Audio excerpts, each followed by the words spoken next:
The older map. The quiet lane.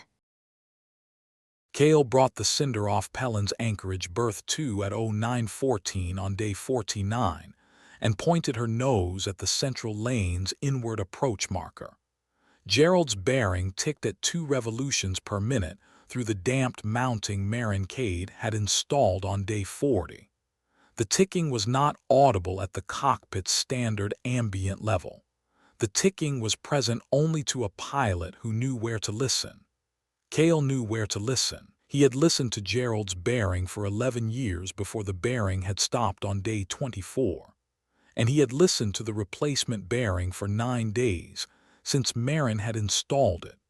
And the listening was now his first-hour habit, the way the Cinder's subtle list to the left was his second-hour habit.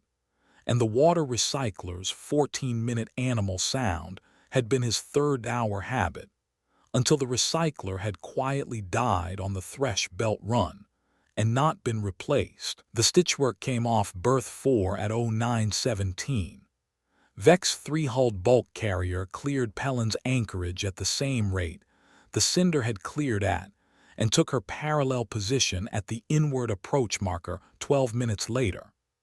The stitchwork flew the way the stitchwork always flew, the 3 welded hulls giving her the silhouette of a cargo vessel that had been assembled by a shipyard without a blueprint, which was approximately accurate. Vec flew her with the dressy patience of a captain who had known each of the 3 hulls before their welding, and who understood the welding's load distribution at the level of weld bead chemistry. Cinder to stitchwork. FR 55 Central Lane return transit. Observational parameters by the reference vessel operational specification. Cinder is reference vessel 1. Stitchwork is augmented reference vessel 1. Transit time approximately 8 hours to Central Lane waypoint 7, approximately 14 hours to Pellin's anchorage return. CMLC 0010BS 05. Filing window opens at Central Lane waypoint 7. Stitchwork acknowledges. Stitchwork confirms observational parameters. Stitchwork's dressy engineer has configured the secondary portside thermal array for the observational specification. Stitchwork's dressy pilot has configured the sensor package for CMLC 001 filing format. Stitchwork will fly at the Cinder's speed and at the Cinder's attitude through the transit. Stitchwork is flying beside the reference vessel. Stitchwork is grateful to be flying beside the reference vessel.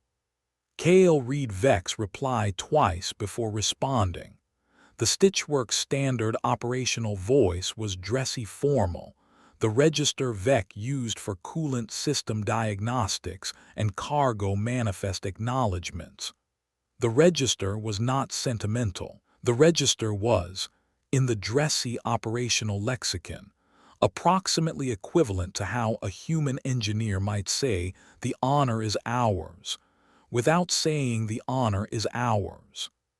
Kale had learned to read Vec's registers after 3 years of flying cooperative freight together. The register was what a dressy bulk carrier captain said when a cooperative he had helped build repaired his coolant jacket in its own mutual repair program, and then invited the Stitchwork to fly as the augmentation program's first non-Cinder reference vessel. Cinder acknowledges. Cinder is glad the Stitchwork is flying beside the Cinder. Cinder begins observational sweep at 0931. Rosk sat at the engineering console and had the observational sensor array configured before the Stitchwork had cleared berth 4. The Then's precision with the CMLC 001 filing format was the precision of an auditor who had spent 14 cooperative reference transits developing the filing discipline that now anchored the reference vessel operational specification. His hands moved across the console with the same economy Kale had watched them move with for 4 years. The 4 years since the far wheel, The 4 years of Rosk learning the Cinder's systems well enough to diagnose Gerald's bearing degradation from the pitch of the ticking alone. Sensor array online. Thermal baseline capture initiated. Central lane waypoint 7. Observational window opens at 1314.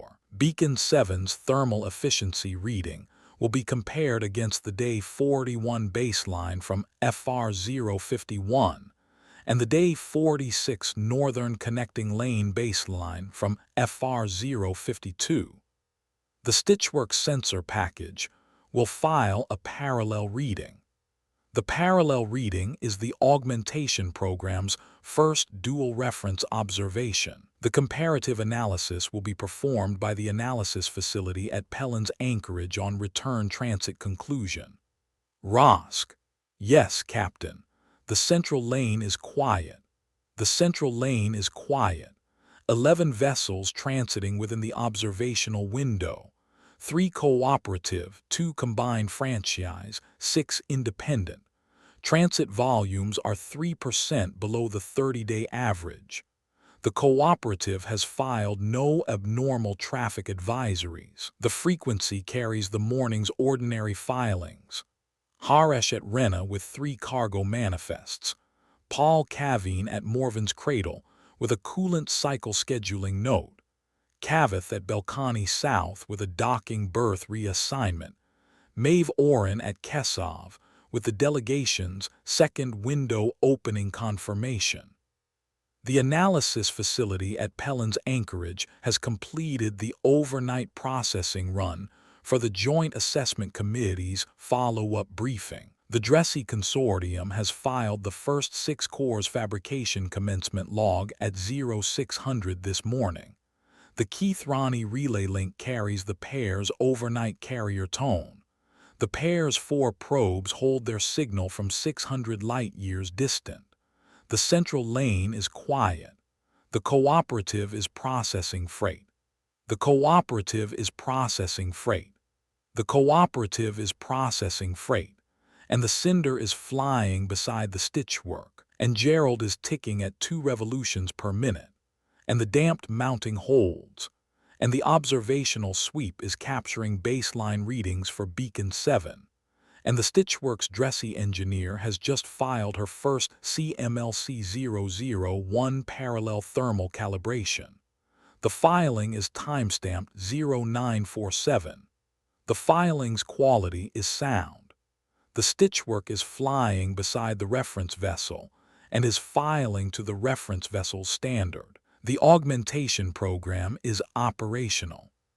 Kale watched the Stitchwork hold position 12 kilometers off the Cinder's starboard bow through the viewport's hairline crack polymer seal. The Dressy bulk carrier was ugly in the specific way she had been ugly for the 11 years Vec had flown her.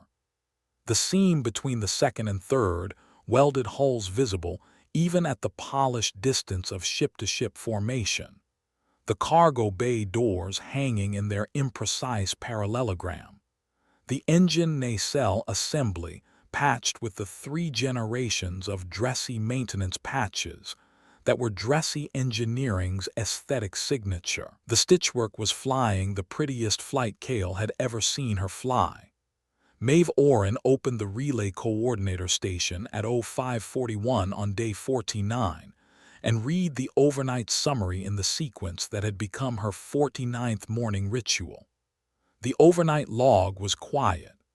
The frequency had carried the expected traffic, the analysis facility's processing run, the pair's carrier tone, 3 late evening filings from the rimward, and the delegation's second window preparation notes. Lynn Cortez had filed the second window agenda at 2214 on day 48. The agenda's items were 6. Follow-up coordination with the Corridor Authority. On the day 60 Accord Station meeting preparation. Review of the augmentation program's first 24 hours of operational observations. Review of the Dressy Consortium's fabrication commencement log. Review of the Combine's CMLC adoption implementation schedule. review of the first 3 fabricated Type 5 core specifications, and the new applications review. Keshel's Gates application having advanced to the committee's review stage. She added the day's cover note to the morning log. Day 49 session open. Delegation second window opens at 0800. FR 055 Central Lane return transit scheduled 0900. Cinder reference vessel 1. Stitchwork augmented reference vessel 1. Frequency traffic normal. Analysis facility overnight processing run complete. Day 47 sessions technical annexes filed at 0411. End of morning log opening. She filed it at 0559 and opened the delegation's second window pre-session intake queue. The queue was light. Lynn Cortez's 0214 agenda filing. Sierra Vasik's Day 48 Legal Coordination Addendum on the Corridor Authority's Draft Terms of Reference for the Day 60 Accord Station Session. Pell Anand's Rimward Regional Coordinators Day 48 Operational Summary. 3 volunteer reference vessel candidates from the Rimward Circuit. 2 consortium fabrication support volunteers from Waystation Varus and Brennan's Reach. 1 new application filing from Keshel's Gate. Haresh's Central Regional Coordinators Day 48 Operational Summary. Ordinary freight volumes. 2 consortium fabrication support volunteers from Rena and Morven's Cradle. 1 CMLC001 calibration query from a combined franchise pilot seeking to bring his vessel onto the augmentation program. Maeve's own overnight filing. Kesov Station's Day 48 operational summary. The combined contracted neighborhood's first positive query on CMLC adoption from a Soane Junction franchise pilot. 6 filings. Routine. The delegation's second window would open into a morning the delegation had prepared for. At 0712, the frequency's routine traffic density began the morning's ordinary climb. Station administrators opened their day logs. Engineer-to-engineer maintenance chatter resumed across the station's standard maintenance channels. Freight filings arrived in their standard rhythm. Haresh's first of the day at 0716. Paul Cavine's coolant cycle scheduling note at 0719. Cavith's docking berth reassignment at 0722. The analysis facility opened its morning shift at 0730 and filed the first 24 hours of augmentation program observations. The Stitchwork sensor package had completed its pre-transit calibration at 0640. The Meridian Stream had filed 2 beacon thermal readings from the Soane Junction region during its overnight transit, and Captain Key at Brennan's Reach had filed the Starbinder's first augmented reference observation from the Rimward Circuit. The augmentation program was operational on its 3rd day. The fleet was at 9 confirmed vessels, with 3 more in the observational training program. The methodology was spreading across the corridor's transit volumes at the rate the cooperative's methodology always spread: 1 volunteer, 1 training program, 1 baseline calibration, 1 filing. The cooperative's operational rhythm was the rhythm Maeve had relayed for 49 days. She filed the delegation's pre-session log at 0748. The delegation convened on its governance frequency at 0800. Lynn Cortez opened the second window's agenda at 0802. The committee's 5 voices, Lynn at Pellin's Anchorage, Sierra at Varath Minor, Maeve at Kesov, Pell Anand at Toland's Rest, Haresh at Rena, filed their opening notes in the delegation's standard short-form pattern. The second window opened into a morning the delegation had prepared for. Maeve filed the second window opening log at 0817. The delegation was convened. The cooperative was processing freight. The frequency carried its ordinary rhythm. The morning's first hour of delegation work had, at 0817, been the same administrative smoothness the Joint Assessment Committee had come to Pelham's Anchorage to observe. At 1318, a filing arrived at Maeve's intake queue from the Public Record System's emergency broadcast channel. The filing was timestamped 1314. The filing sender identifier was a vessel's emergency broadcast call sign on 47.3 MHz. The filing's first-line header read, Freighter Weathering, Captain Han Mirek, Harkin Class Light Bulk, Registered Dust Colony Administration. Emergency Broadcast, Dust to Kesov Deep System Waypoint Corridor. Beacon D031 Drift, Navigation Error, Hull Breach, Coolant Leak, 2 crew injured. No fatalities. Vessel stabilized on passive cooling. Broadcasting on 47.3 MHz. Requesting any cooperative station on frequency for coordination. Repeat. Requesting any cooperative station on frequency for coordination. The cooperative was processing freight. The delegation's second window was open. The central lane was quiet, and a Harkin-class freighter from Dust, captained by someone named Han Mirek, whom Maeve had not heard the cooperative's frequency mention in 49 days, was broadcasting an emergency from a deep system waypoint corridor the cooperative's methodology had not catalogued. On the frequency Lynn Cortez had built 18 months earlier, and the filing was in Maeve's queue, and the cooperative's morning had changed. She read the filing twice. Then she opened the delegation's urgent filing channel and filed it to the convener. The older beacon. Maeve filed the Weathering's emergency broadcast to the delegation's urgent filing channel at 1319 with a cover annotation. She revised 3 times before filing. Emergency broadcast received on 47.3 MHz. Dust to Kesov Deep System Waypoint Corridor. Vessel Weathering, Harkin Class Light Bulk, Dust Colony Registry, Captain Han Mirek. Incident Summary. Beacon D031 Drift Cascade over 160-minute waypoint transit. Cumulative 0.4 degree positional error. Debris rings strike at approximately 80 meters per second. Hull breach. Coolant leak. 2 crew non-fatal injuries. Passive cooling stable. The beacon is not on the Type 4 population the cooperative's methodology has catalogued. D031 is a deep system waypoint operating an older core generation. The broadcast is directly on cooperative frequency, not relayed. The captain is transmitting from her cockpit on 47.3 MHz on her own initiative, requesting delegation coordination. Lynn Cortez's acknowledgement arrived at 1321.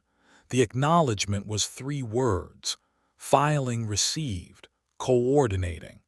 Sierra Vasik's acknowledgement arrived at 1322. Legal coordination standing by. The cooperative has no formal jurisdictional relationship to deep system waypoints. The waypoint adjacent station, Waystation Oren, is a cooperative member, coordinating through Waystation Oren. Pel Anand's acknowledgement arrived at 1323. Rimward Regional Coordinator acknowledging. Waystation Oren is in my region. The Dust to Kesov Deep System Waypoint Corridor runs through my region's observational boundary. I am opening the Rimward Regional Channel for direct weathering coordination. Haresh's acknowledgement arrived at 1324. Central Regional Coordinator acknowledging. Central Lane holding FR 055 transit. The cinder and the stitchwork are on the central lane. Coordinating with the reference vessels to observe without diversion if the waypoint-adjacent situation is stable. Maeve filed the delegation's first window response log at 13:26. The delegation had acknowledged the broadcast within 7 minutes. The coordination had distributed through the delegation's standard regional framework. The second window's committed mandate authority was now operating on the broadcast's coordination. The frequency, at 1326, had begun to fill with filings in a pattern Maeve had not seen since Rust 005. The first engineer-to-engineer filing arrived at 1327. The sender was Haddon Palk, Pellin's Anchorage dock supervisor. Haddon had been on the network since Rust 005. His filing was 2 sentences. Haddon Palk, Pellin's Anchorage. Weathering Captain Mirek, this is the dock supervisor at Pellin's Anchorage. Way Station Oren is your nearest cooperative station. Get there. Haddon out.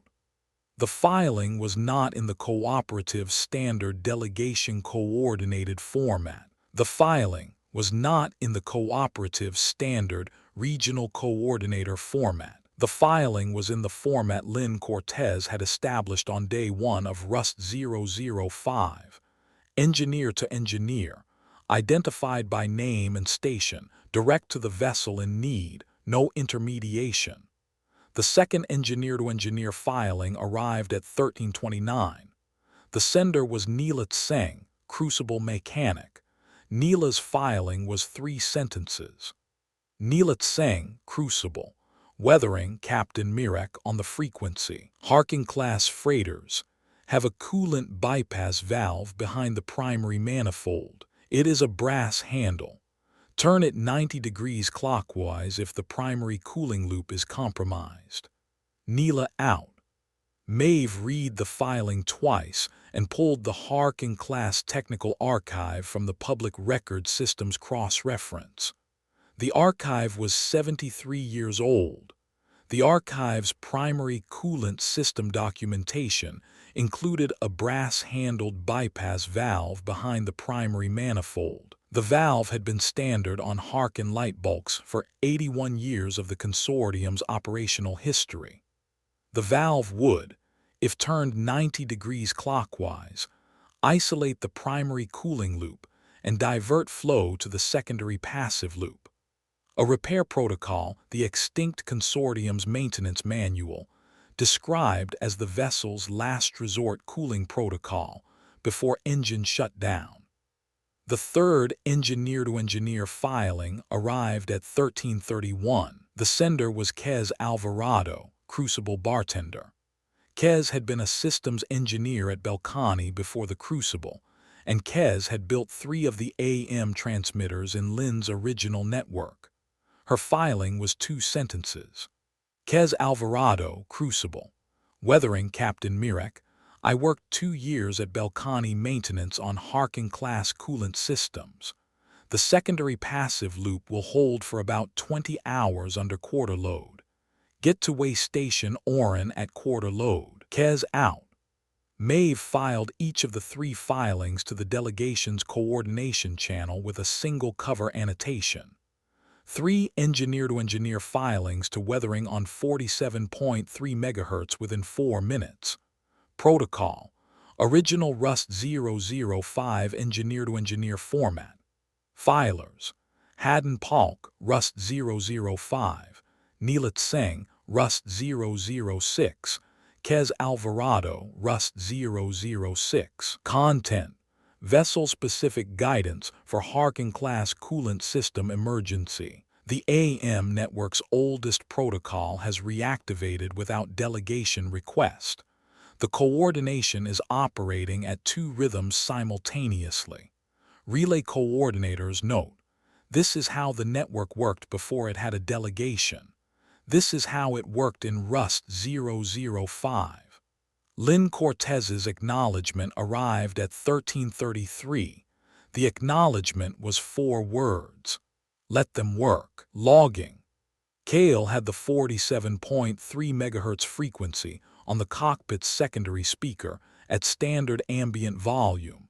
Because the Stitchworks parallel transit was filed through the engineering console's primary channel and VEX operational chatter had not required the primary speaker's attention. He heard the weathering's emergency broadcast at 13:14 as a voice 5 minutes into the cockpit's second-hour ambient cycle. The voice was a woman, steady, using the Dust Colonial Administration's formal broadcast cadence. The cadence Cale had learned at 17 and had flown under for 6 years. Freighter weathering, Captain Han Mirek, Dust Colony Registry, Harkin Class Light Bulk, broadcasting on 47.3 MHz. Position, Dust to Kesov Deep System Waypoint Corridor, approximately 300 kilometers rimward of Beacon D031. Incident Summary. Beacon D031 thermal drift over approximately 160-minute transit. Cumulative navigation error approximately 0.4 degrees. Vessel exit from nominal transit path. Debris ring strike at approximately 80 meters per second. Hull breach forward dorsal section. Compartments 2 and 3 sealed. 2 crew non-fatal injuries in compartment 3. Primary coolant loop compromised. Secondary passive cooling active. Vessel stable on passive cooling approximately 4 minutes post-incident. Captain's request. Cooperative coordination. Nearest cooperative station routing. Medical readiness at arrival. Frequency is 47.3 MHz. Captain Mirek standing by. Cale listened to the broadcast with the viewport's polymer seal 6 inches from his face and his hands already reaching for the cockpit's AM receiver console. He knew the beacon's designation. He had flown the Dust to Kesov Deep System Waypoint Corridor 9 times in the Cinder's operating history, the last transit 4 years ago. He knew the vessel's class. The Cinder was the vessel's class. The 2 vessels were sisters. Harkin-class light bulks separated by the Cinder's 18-year maintenance history and the Weathering's 12-year registry history on a Dust colonial charter. He knew the captain's name. He had not heard the captain's name in years. He had not expected to hear the captain's name again. He had flown with her brother on one of the Dust short-haul shuttle runs in the year before he left, and he had attended her grandfather's retirement ceremony at the Dust Colonial Administration's maintenance hall in the spring of the year he had flown the Marin Holt medical run that had cost him his license. Rosk. Yes, Captain. Beacon D031. That's the Dust Junction Deep System Waypoint. That's an old Harkin Consortium beacon. That's the Cinder's sister vessel on the frequency. The weathering is Harkin class. Registry Dust Colonial Administration. The weathering's hull class is structurally identical to the Cinder within a 12-year maintenance divergence. The captain, Han Mirek, is a pilot registered to the Dust Colonial Administration, captain of the weathering for 9 years on the registry's record. The weathering's registry shows 11 transit operations through the Dust to Kesov Deep System Waypoint Corridor in the past 26 months. The vessel's operational pattern is a family-operated short-haul freight run between the Dust Colony and the Kesov Station supply corridor. The weathering's crew is 3, by registry, Captain Mirek, first engineer, second cargo operator. 2 injuries in compartment 3 would be the first engineer and the second cargo operator. The captain is in the cockpit. The captain is on the frequency. The frequency is being carried through the cooperative's public record system at this moment. Haddon Palk has filed the first engineer-to-engineer response.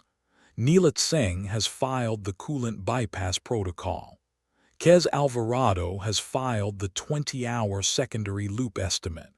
The captain has the information the network has filed. The cooperative is processing the emergency in 2 rhythms simultaneously. Delegation coordination through the regional framework. engineer to engineer on 47.3 MHz. Both rhythms are operational. The captain is Han Mirek. The captain is Han Mirek.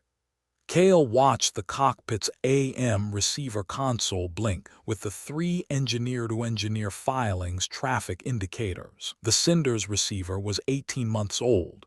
Lynn Cortez had installed it during the original Pellin's Anchorage blackout, and the receiver had carried the frequency from that day to this.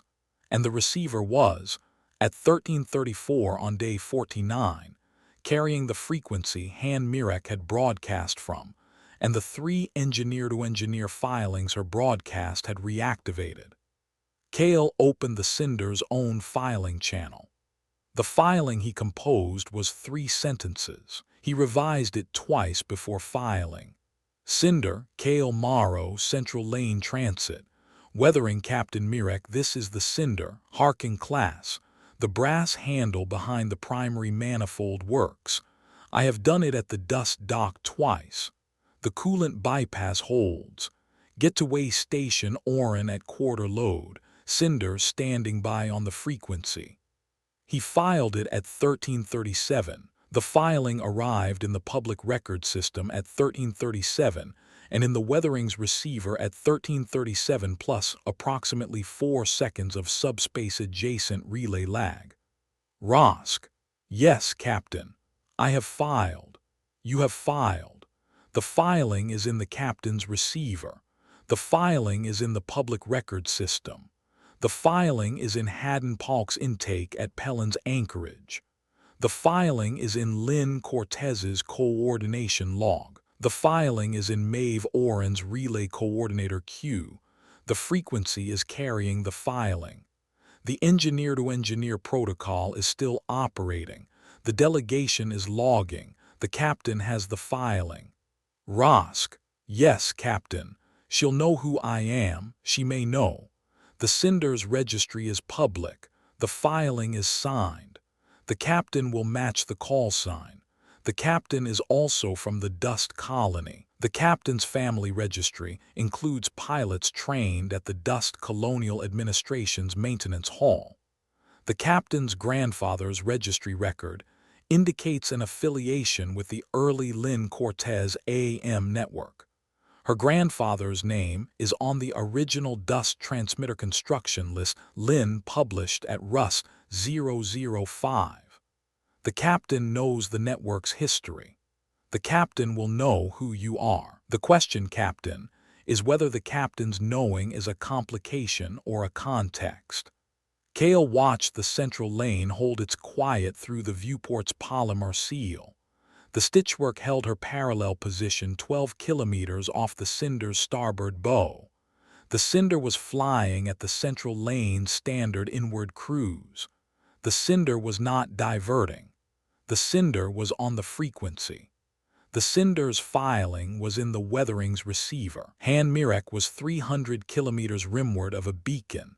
The Cinder's own consortium had built 83 years ago, with a hull breach in compartments 2 and 3 and 2 injured crew, and she had broadcast her emergency on 47.3 MHz, because that was the frequency her grandfather's notes had told her to broadcast on. And Kale had filed a 3-sentence response, because that was the protocol the network had taught him to file in. Rosk. The question is whether it's a context. Yes, Captain, the filing was the answer. The filing was the answer. Cinder continues central lane transit. Stitchwork continues parallel. The delegation is coordinating. Way station Orin is receiving the weathering. The cooperative is processing the emergency. The frequency is carrying the work. Kale kept his hand on the AM receiver's console. The receiver blinked its indicator 3 more times in the next 6 minutes. Sev Juno at way station Varus with a sensor array reconfiguration note for the weathering's approach vector. Marin Cade at way station Gant with a precision gauge cross-reference for the Harkin-class secondary cooling manifold, and Dav Patel at the Crucible with a 30-year-old merchant marine note on Harkin-class hull breach containment procedures. The network was filing. The network was filing the way Lynn had built the network to file. The delegation's second window was still open. Both rhythms were operating. The cooperative was doing the work in the two shapes the work required. The frequency remembers. By 1417, the engineer-to-engineer filings on 47.3 MHz had reached 31. The filings were from 23 stations, including 4 stations Maeve had not previously routed emergency coordination filings through. The filing senders identified themselves by name, station, and in the pattern Lynn had originally established by first filing year on the network. Haddon Palk Pellin's Anchorage Year 1, Neelat Singh Crucible Year 1, Kez Alvarado Crucible Year 1, Dav Patel Crucible Year 1, Sev Juno Way Station Varus Year 2, Marin Cade Way Station Gant Year 2, Lynn Cortez Pellin's Anchorage Year 1. The callouts were the network's founding lineage. The year counting was the network's oldest institutional memory. Maeve filed the 31 filing summary at 1421 with a cover annotation that took her 53 seconds to compose. Engineer-to-engineer protocol reactivation. 31 filings from 23 stations within 57 minutes of weathering broadcast. Filing pattern. Rust 005 protocol. First filing year self-identification. Coordination form. Direct to weathering's cockpit receiver. Cross-copied to delegation through public record system without formal delegation routing. Relay coordinator's observation. The protocol was not dormant. The protocol has been on the frequency continuously for 18 months. The protocol has not been the primary coordination rhythm since the regional coordinator framework was adopted at Rust 020. The weathering broadcast activated a coordination pattern the network preserved but had not needed to use. Lynn Cortez's acknowledgement arrived at 1424. The acknowledgement was 6 words. Logging. Opening the full network coordination channel. Maeve read the acknowledgement 3 times before filing it. Lynn had not opened the full network coordination channel since Rust 022. The channel was, in the cooperative's governance architecture, a frequency-wide broadcast reserved for operational coordination of a kind that exceeded the regional coordinator framework's ordinary bandwidth. The channel's opening was a procedural statement. The cooperative's governance required a full network coordination response. Lynn's opening at 1427 was 3 paragraphs. Maeve filed each as it arrived. Lynn Cortez, Pellin's Anchorage. The network has, since 1314, filed 31 engineer-to-engineer responses to the weathering's emergency broadcast. The weathering is stable on passive cooling at quarter-load transit to Way Station Oran. Medical and docking coordination is underway through Way Station Oran Standing Committee and Pel Anand's Rimward Regional Framework. The cooperative's coordination of the vessel's immediate need is operational.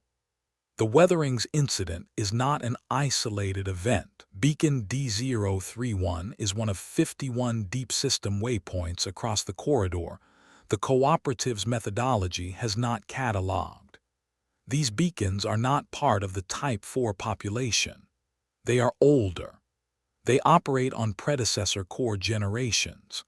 They are located on deep system transit corridors that do not carry the corridor's primary commercial freight, but do carry family-operated freighters, short-haul colonial service vessels, and emergency routing.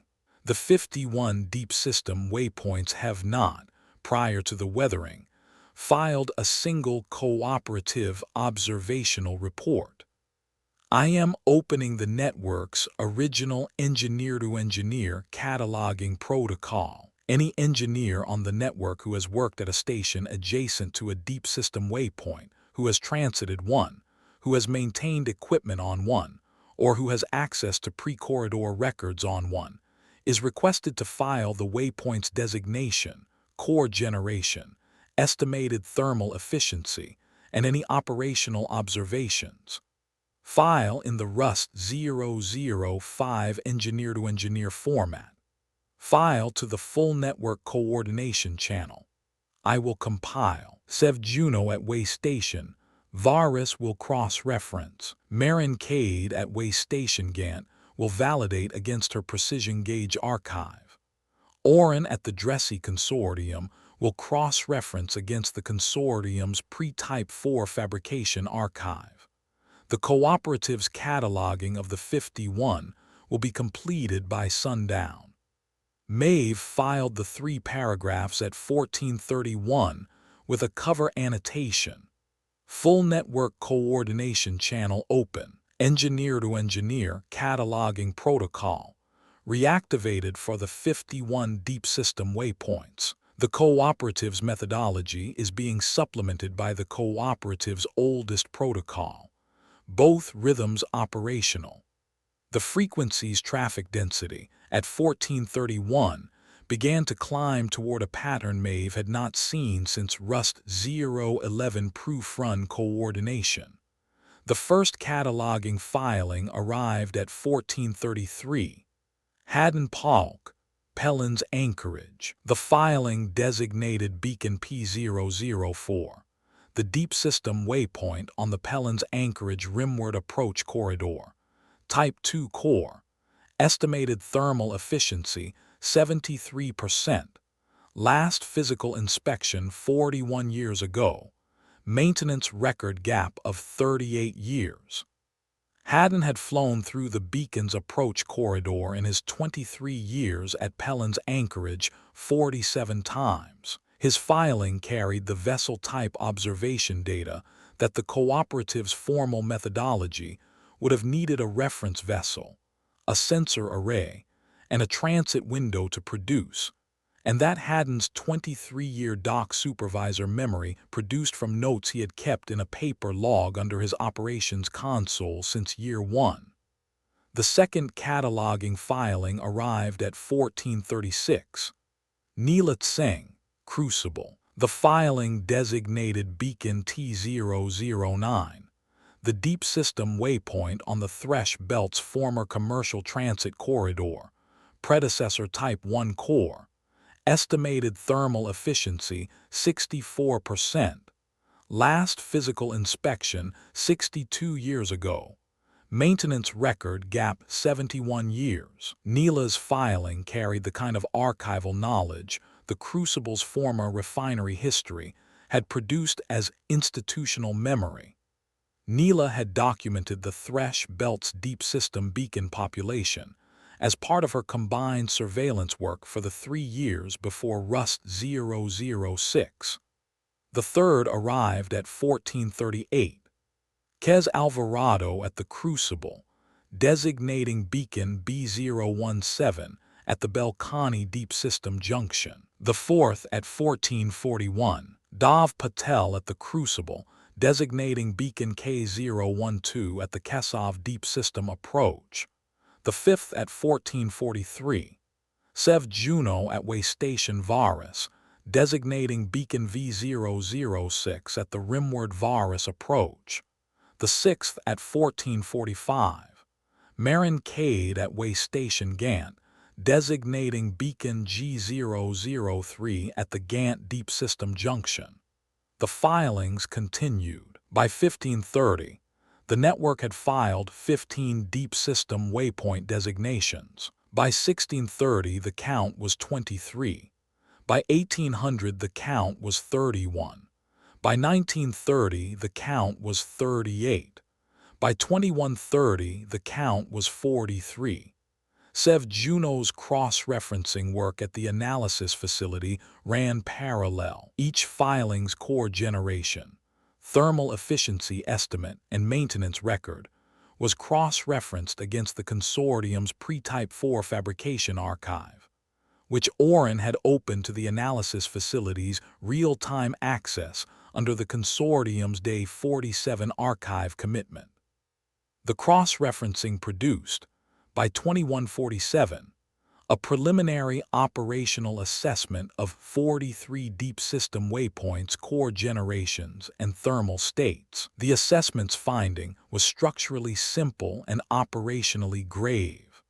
Of the 43 cataloged waypoints, 39 were predecessor Type 3 or Type 2 cores, older than the Type 4 population by a generation or two. 37 of those 39 were within the thermal degradation band the cooperative's methodology had identified as the final phase acceleration zone. 17 were within the same thermal band as Beacon S09 and Beacon N14, the cooperative's two worst observed Type 4 beacons. 5 were at thermal efficiencies below Beacon S09's 54%. Beacon D031, the weathering's waypoint, was at an estimated 49% thermal efficiency at the time of the weathering's transit. Nielsen cross-reference placed the beacon's current efficiency at approximately 47%, below the cooperative's methodology's catastrophic failure threshold. The beacon's efficiency would, on the methodology's curve, reach critical failure within approximately 11 months. Maeve Reed SEV Juno's preliminary assessment at 2153 and filed it to the delegation with a cover annotation that took her 90 seconds to compose. Preliminary Deep System Waypoint Assessment. 43 of 51 cataloged within 8 hours. Engineer-to-engineer protocol reactivated and operationally successful. 39 of 43 are predecessor core generations. 37 of 39 are in final phase thermal acceleration. 17 at or below the cooperative's worst observed Type 4 beacon. 5 below Beacon S09. Beacon D031, the weatherings, at 47%, 11 months to critical failure. The cooperative's deep system waypoint catastrophic failure envelope is shorter than the Type 4 fleets. The methodology's focus population needs to expand to 51 additional waypoints. The delegation's second window will need to prepare a corridor-wide operational specification response. Lynn Cortez's acknowledgement arrived at 2157. The acknowledgement was one word: drafting. By 1802, the weathering had passed the way station Oren approach marker. Pel Annan's Rimward Regional Channel carried the arrival coordination on a secondary frequency, while 47.3 MHz carried the network's continuing cataloging work. Way station Oren Station Master, a dressy administrator named Coressa, cooperative member since Rust 010, opened the dock coordination log at 1756 and filed the weathering's docking priority, medical team coordination, and hull breach containment prep at the station's emergency berth. Kale listened to Coressa's dock coordination on the cockpit's secondary speaker through the central lane's deepening evening. The Cinder's inward cruise had carried her past central lane waypoint 7 at 1314, past waypoint 8 at 1547, and the stitchwork held her parallel position 12 kilometers starboard through each waypoint's observational sweep. Rosk's sensor array filings arrived at the analysis facility at the scheduled cadence. The FR-055 observational filings were in the public record system, in the reference vessel, operational specifications format. The Central Lane Transit had, in its operational output, been one of the most ordinary FR transits the Cinder had ever flown, running in the background of the most non-ordinary afternoon the cooperative had coordinated since Rust 022. Rosk: yes, Captain. The weatherings at way station Oren. The weathering is on approach to way station Orin. Estimated dock at 1858. Medical team on standby. Hull breach containment crew prepped. The secondary passive cooling loop has held the full 680-kilometer transit from the incident position at quarter load. Neelat Singh's 20-hour estimate has been confirmed operationally. The Harkin-class coolant bypass brass handle protocol has held. The weathering's captain has flown the vessel to the nearest cooperative station on the specification the engineer-to-engineer filings provided. The vessel is intact. The captain is on the frequency. The captain's 2 injured crew are stable on the ship's medical provisioning. The captain is on the frequency. The captain has been on the frequency since 1314. The captain's broadcast pattern is every 12 minutes at quarter load transit standard vessel position, passive cooling temperature, injury status, ETA to way station Orin. The captain has filed 17 transit updates since the initial emergency broadcast. The captain has acknowledged every engineer-to-engineer filing. The captain has thanked the network by name in 3 filings: Haddon Palk, Neelat Singh, Kez Alvarado. Has she acknowledged my filing? Yes, Captain. The captain's 4th transit update, timestamped 1352, included the annotation, acknowledging the Cinder's filing. The Harkin brass handle has been turned. The bypass holds. Thank you, Cinder. The captain has not filed to the Cinder directly since that acknowledgement. She's dock at 1858. Yes, Captain. I'll call her after the dock. Yes, Captain. The weathering docked at way station Orin at 1901, 3 minutes later than Rosk's estimate. Chorus's dock coordination log filed the arrival at 1903 with the notation: weathering docked emergency berth 2. 2 crew to station medical. Hull breach containment underway. Passive cooling held. Captain Mirek cleared from cockpit at 1906. Captain requesting AM receiver patch at 1908. Kale watched the Cinder's cockpit clock roll through 1908 and 1909 and 1910. He had, on the central lane steadying dusk transit attitude, composed 3 different opening sentences for the AM conversation he was about to make, revised each of them twice, and filed none of them.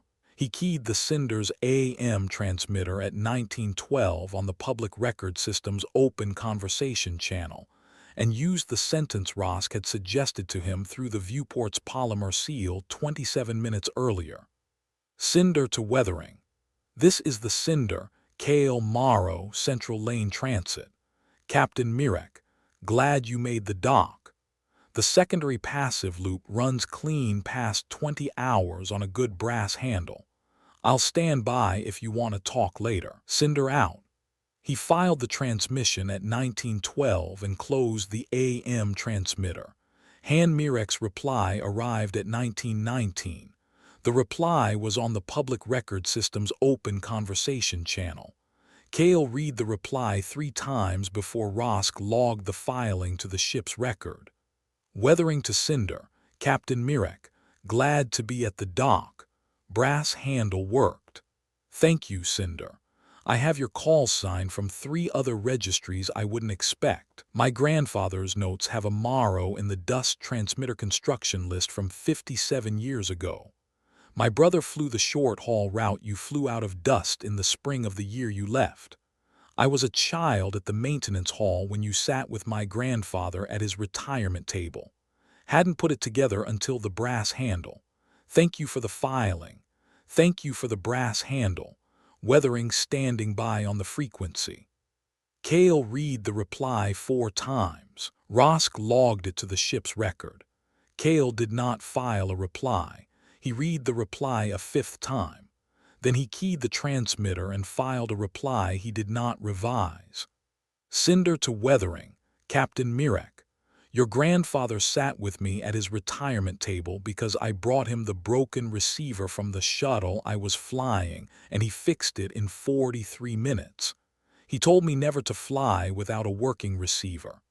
I have not flown without a working receiver since. The filings I owe him are the ones I've been filing on this frequency for 18 months.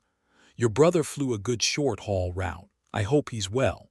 I'll see you at Way Station Orin if our tracks cross. Cinder out. Han Mirek did not reply for 42 minutes. At 2001, her reply arrived. Weathering to Cinder. My brother is well. He flies the Dust-to-Verath short haul on a different family freighter now. I will tell him you asked. The cooperative's brass handle note will be on my ship's operations console as of tonight. Weathering out. Kale closed the AM transmitter at 2002. The Cinder was through Central Lane Waypoint 10 at 1954 and would be at Waypoint 11 at 2134. The Central Lane held its quiet into the first hours of the evening watch. The frequency carried the network's continuing cataloging filings. 47.3 MHz had, in the course of 7 hours, been the cooperative's operational coordination frequency. The engineer-to-engineer cataloging frequency. The AM conversation channel between Kale and a dust captain whose grandfather had taught her transmitter construction from notes that included a younger Morrow in the dust transmitter construction list from 57 years ago, and the cooperative's routine traffic frequency, carrying Haresh's evening cargo manifests, and Paul Cavine's third coolant cycle scheduling note of the day. Rosk. Yes, Captain. The frequency carried that. The frequency carried that. The frequency carried the engineer-to-engineer cataloging. The frequency carried Haddon Palk's filing and Neelat Singh's brass handle filing and Kez Alvarado's 20-hour estimate. The frequency carried Lynn Cortez's full network coordination channel opening. The frequency carried 43 deep system waypoint designations. The frequency carried the Weathering's 17 transit updates. The frequency carried Chorus's docking log. The frequency carried your conversation with the captain. The frequency carried Haresh's cargo manifests. The frequency carried Paul Cavine's coolant cycle scheduling. The frequency carried the delegation's second window's ordinary business. The frequency is carrying, at this minute, 47 cooperative filings that would have been filed whether or not the Weathering had broadcast. The frequency is carrying the cooperative. The frequency has always carried the cooperative. The cooperative is what the frequency carries. The cooperative is what the frequency carries. Yes, Captain. The familiar shape. The filing arrived at Maeve's intake queue at 2218 on day 49. The sender was Tesjen Freight Assurance, a combined-affiliated commercial entity registered in the Corridor Authority's Commerce Division. The filing's header read, Tesjen Freight Assurance, Emergency Deep System Waypoint Insurance Pool, filed pursuant to Corridor Commerce Code Section 8, Paragraph 4, addressed to Corridor Authority Infrastructure Division, Corridor Authority Commerce Division, AM Network Cooperatives Delegation, Cooperatives Legal Coordinator. Director, Lessa Vin, Tesjen Freight Assurance Operational Director. Filed, 2217, day 49. Maeve read the filing twice through before pulling the cross-reference.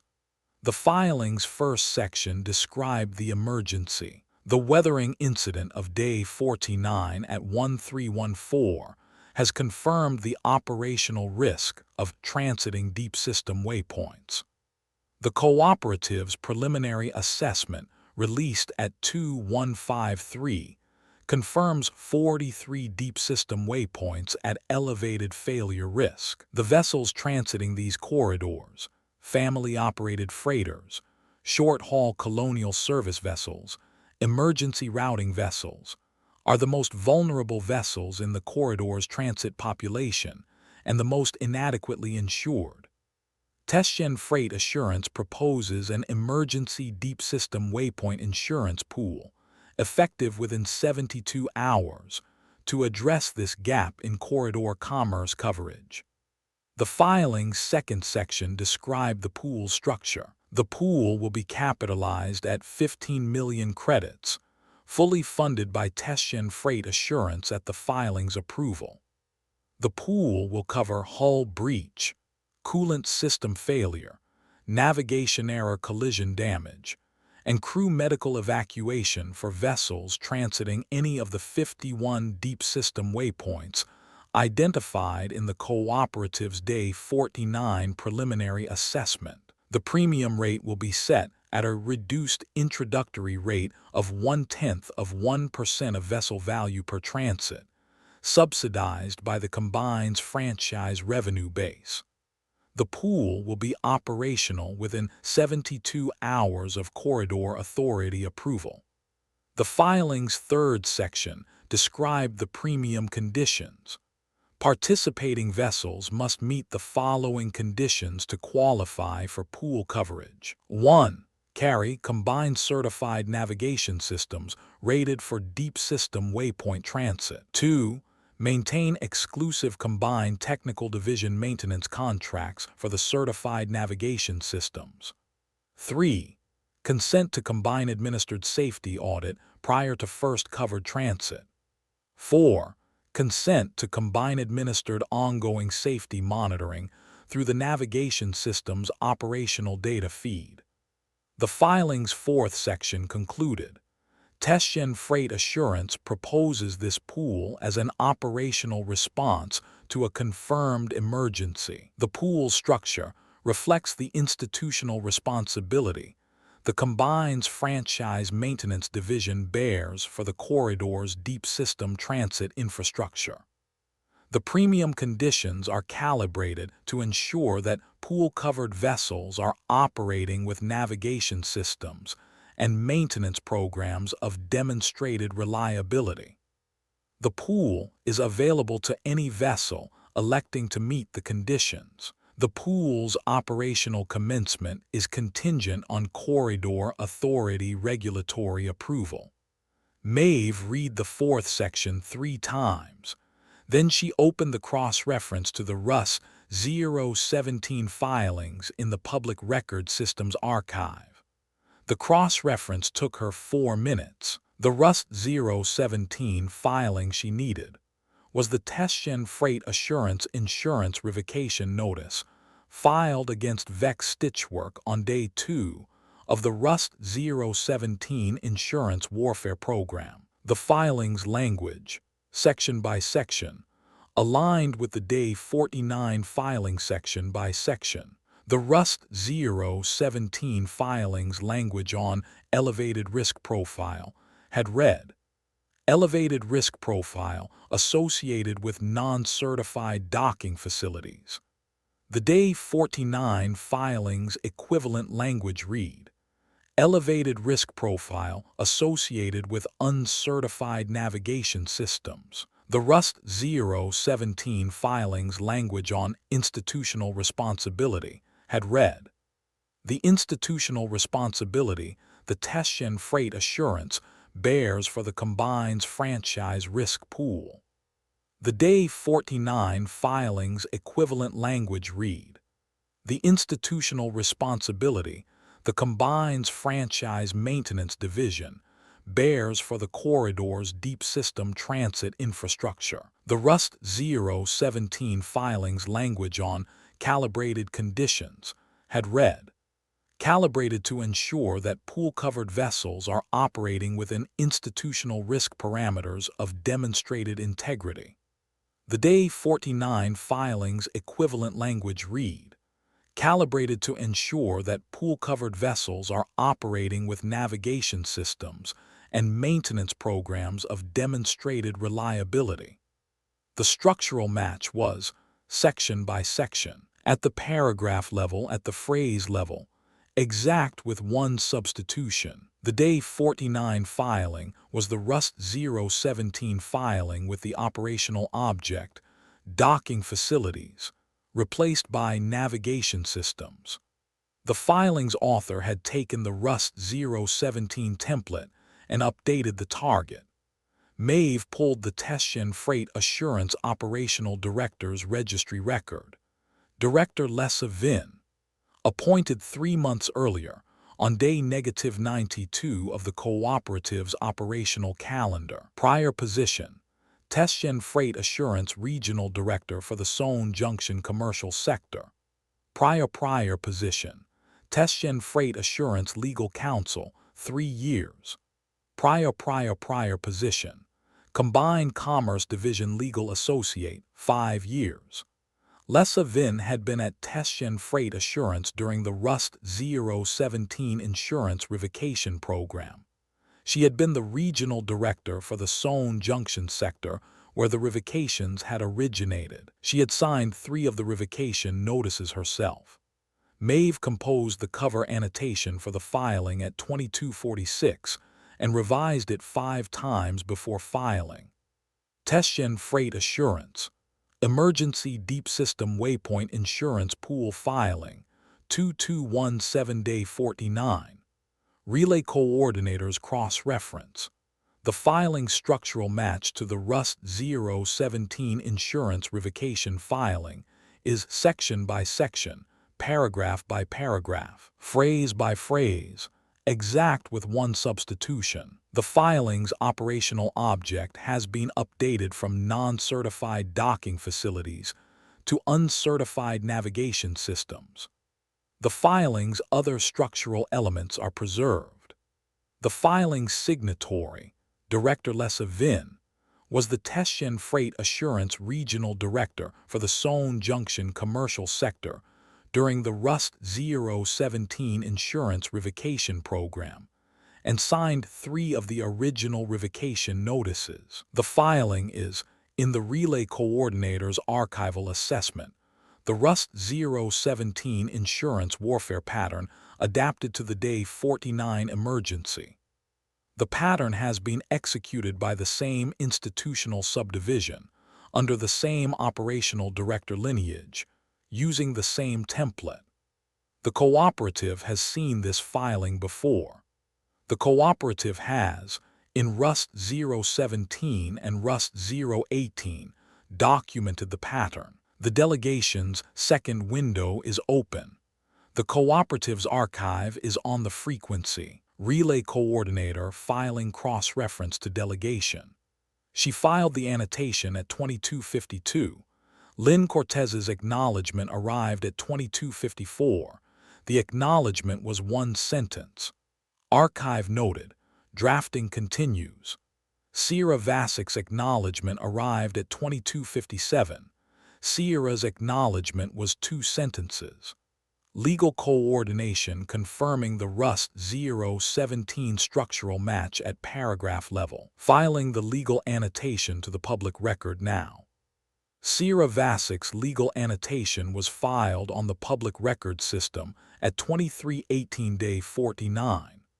The annotation was 5 pages and ran as a formal legal cross-reference between the Teshin Freight Assurance Emergency Pool filing and the Teshin Freight Assurance Rust 017 insurance revocation filing. The annotation carried, at its 4th page, the paragraph-level structural comparison Maeve had drafted in her Relay Coordinator's cover annotation. Sierra's annotation added the 2 additional elements the legal frame required. First, the cross-reference to the Rust 018 legal challenge records, which had established, in Commerce Division case, CACOM 20-847, that Teshin Freight Assurance's Rust 017 insurance revocation program had constituted economic coercion under Corridor Commerce Code Section 12, Paragraph 7. The Commerce Division's ruling on the Rust 018 challenge had not prevailed in full. The foreign participation claim had been dismissed on jurisdictional grounds, but the capitalization and governance objections had proceeded, and the Commerce Division's disposition had established the Commerce Record Testshin Freight Assurances Day 49 filing now operated against. Second, the governance observation, Sierra's annotations final paragraph read, the Cooperative's delegation receives the Day 49 Testshin Freight Assurance filing in the context of the Cooperative's documented operational history with the filing subdivision. The Cooperative's legal coordinator notes this context for the delegation's procedural consideration and for the Corridor Authority Commerce Division's informational benefit. The Cooperative's response to the filing will be drafted through the delegation's standard procedure at the delegation's second window cadence. The response will not be expedited beyond the delegation's operational rhythm. The Cooperative's archive is the operational context for the Cooperative's response. The archive is on the frequency. Maeve filed Sierra's annotation at 2321 with the notation, Legal Coordinator's annotation on the public record, paragraph level Rust 017 structural match established. Rust 018 Commerce Division case cross-reference established. Governance observation establishes the Cooperative's delegation standard response cadence. The Cooperative's archive is operational. The Corridor Authority Commerce Division's acknowledgement arrived at 017 Day 50. The acknowledgement was the Commerce Division's standard format institutional receipt, 3 lines, machine signed, no substantive commentary. Commissioner Ren Tallies's personal acknowledgement arrived at 023. The acknowledgement was 11 words. Tallies confirming Cooperative's legal coordinator's filing received by Infrastructure Division, coordinating. Davin Salk's filing arrived at 051. The filing was 5 paragraphs and had been, Maeve's filing metadata reader indicated, revised 4 times. The filing was not an acknowledgement. The filing was a distinction. Davin Salk combines Corridor Level Coordination Office. The Combines Corridor Level Coordination Office is separately acknowledging the Testshin Freight Assurance Day 49 emergency pool filing.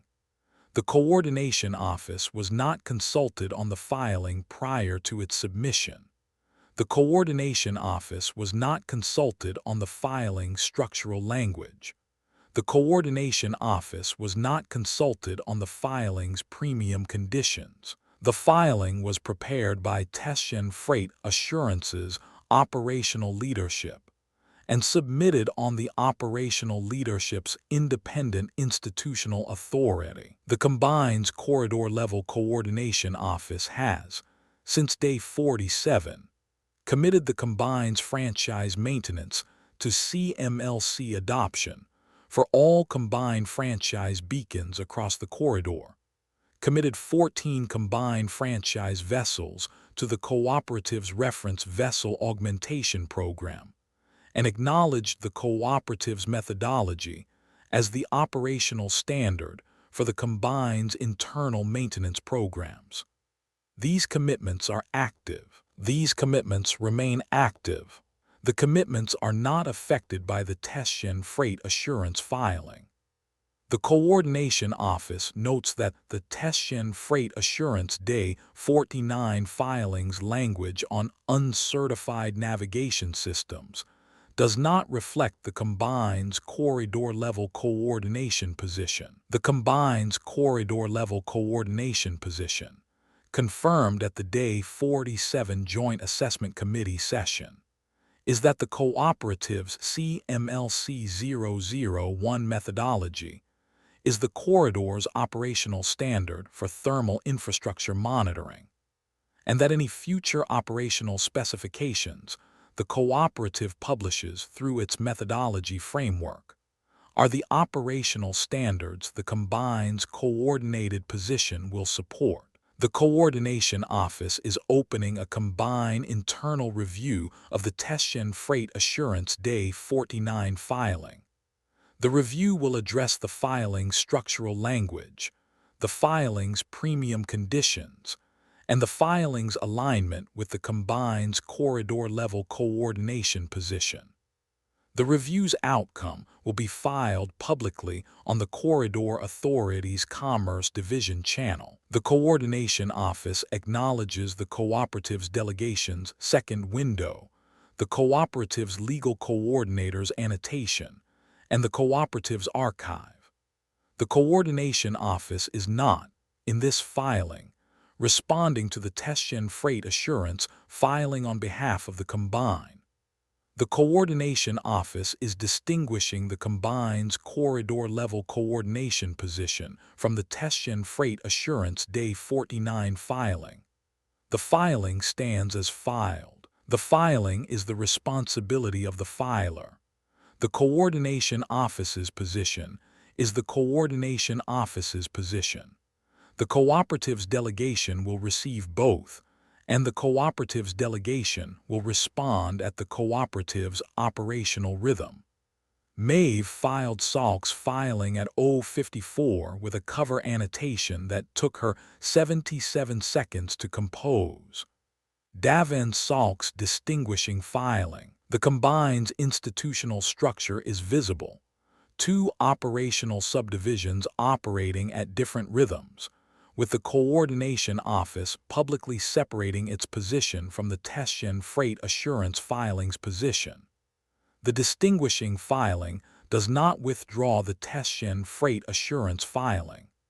The distinguishing filing establishes the combine's corridor-level coordination position on the public record. Maeve's Relay Coordinator Observation. The combine's Coordination Office is not, in this filing, representing the combine as a unified institution. The Coordination Office is representing the Coordination Office. The combine's unified response, if any, will come from whichever internal review process the Coordination Office's own filing opens. The Cooperative's archive has the combined filing by two subdivisions in the same 12-hour window, taking two positions. The Cooperative's response to both will go through the delegation. She filed the annotation at 0:56. The delegation's channel acknowledged at 0:58. Lynn Cortez's acknowledgement was a single sentence. Drafting the specification. Filing at 1147. The open specification. The delegation's second window session opened at 0800 day 50 on the delegation's standard internal coordination frequency. Lynn Cortez opened the session from the Pellen's Anchorage Analysis Facility's Operations Console. Sierra Vasic opened from Verath Miner's Legal Coordination Office at the planet's capital. Maeve Oren opened from Kesov Station's Relay Coordinator Station. Pel Anand opened from Toland's Rest Station Master's Office. Haresh opened from Rena's Dock Master's Office. Lynn's opening statement was 3 paragraphs. The delegation convenes its second window's second day at 0800.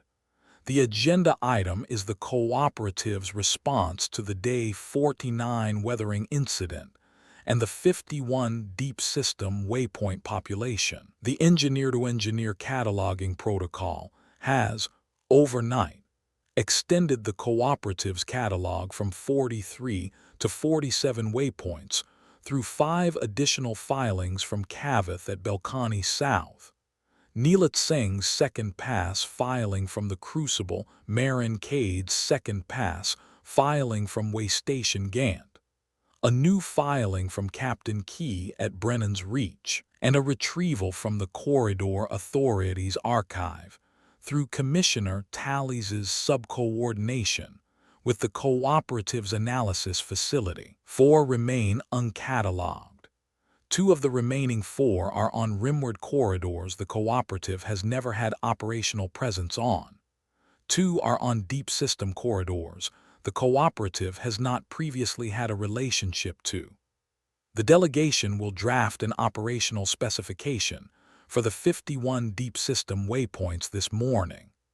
The specification will extend the CMLC-001 methodology to Type 3 and Type 2 predecessor cores. The specification will draw on the consortium's fabrication archive, which Oren has configured for real-time cross-reference against the cooperative's drafting at the analysis facility.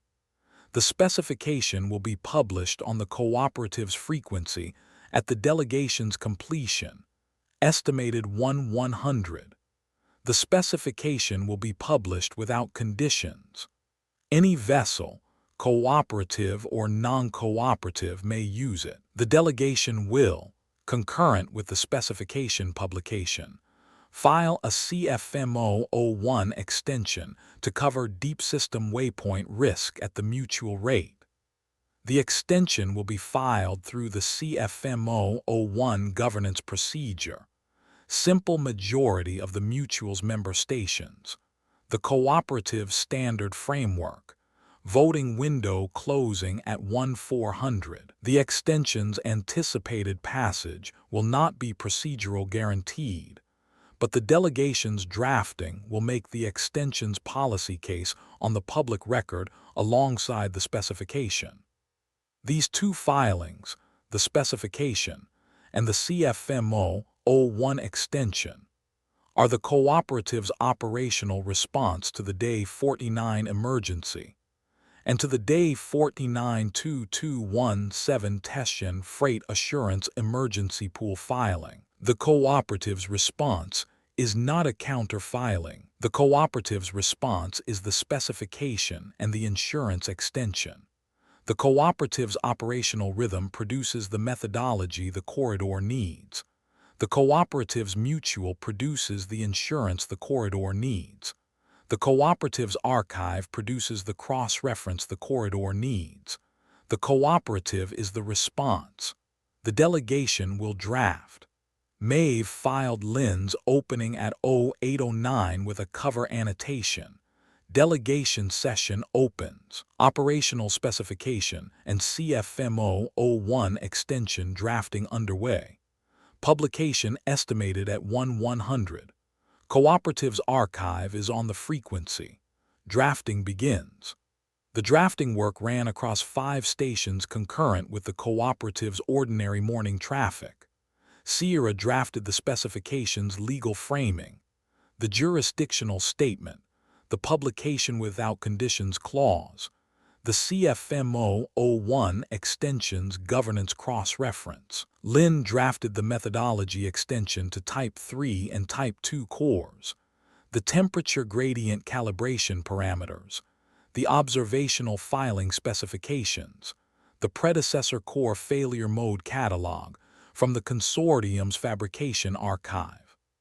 Pell Anand drafted the rimward operational provisions, the observational resource allocation across the rimward's deep system corridors, the reference vessel augmentation extension. Haresh drafted the central and interior corridor provisions, the deep system corridors in the central circuit, the observational reference vessel deployment plan. Maeve drafted the relay coordination framework, the engineer-to-engineer filing integration into the specification's cataloging infrastructure, the 28-station reactivated AM network coverage, the coordination rhythm between the delegation's 48-tower window and the continuous engineer-to-engineer cataloging protocol. The network had been running since 14/27 day 49. The drafting's concurrency produced the specification's first complete draft at 10:31. The draft was 23 pages. The draft had, in its final section, a publication statement Sierra had revised 4 times. The cooperative publishes this specification without conditions. Any vessel of any registry operated by any captain, operating under any commercial contract, may use the specifications methodology for any transit through any of the 51 cataloged deep system waypoints. The cooperative requests no fee, no license, no registration, no institutional affiliation. The cooperative specification is the cooperative's contribution to the corridor's operational infrastructure. The Corridor Freight Mutual, CFMO 01, will vote at 1/400-day 50 on the mutual's extension to cover deep system waypoint risk at the mutual rate. Vessels covered under the mutual's extension will pay the mutual's standard capitalization contribution. The mutual's coverage is available to cooperative and non-cooperative vessels alike at the mutual rate. The specification and the mutual's extension are the cooperative's response to the Day 49 emergency. The cooperative has no further response. Lynn's acknowledgement on the draft arrived at 10:37. Accepted as drafted.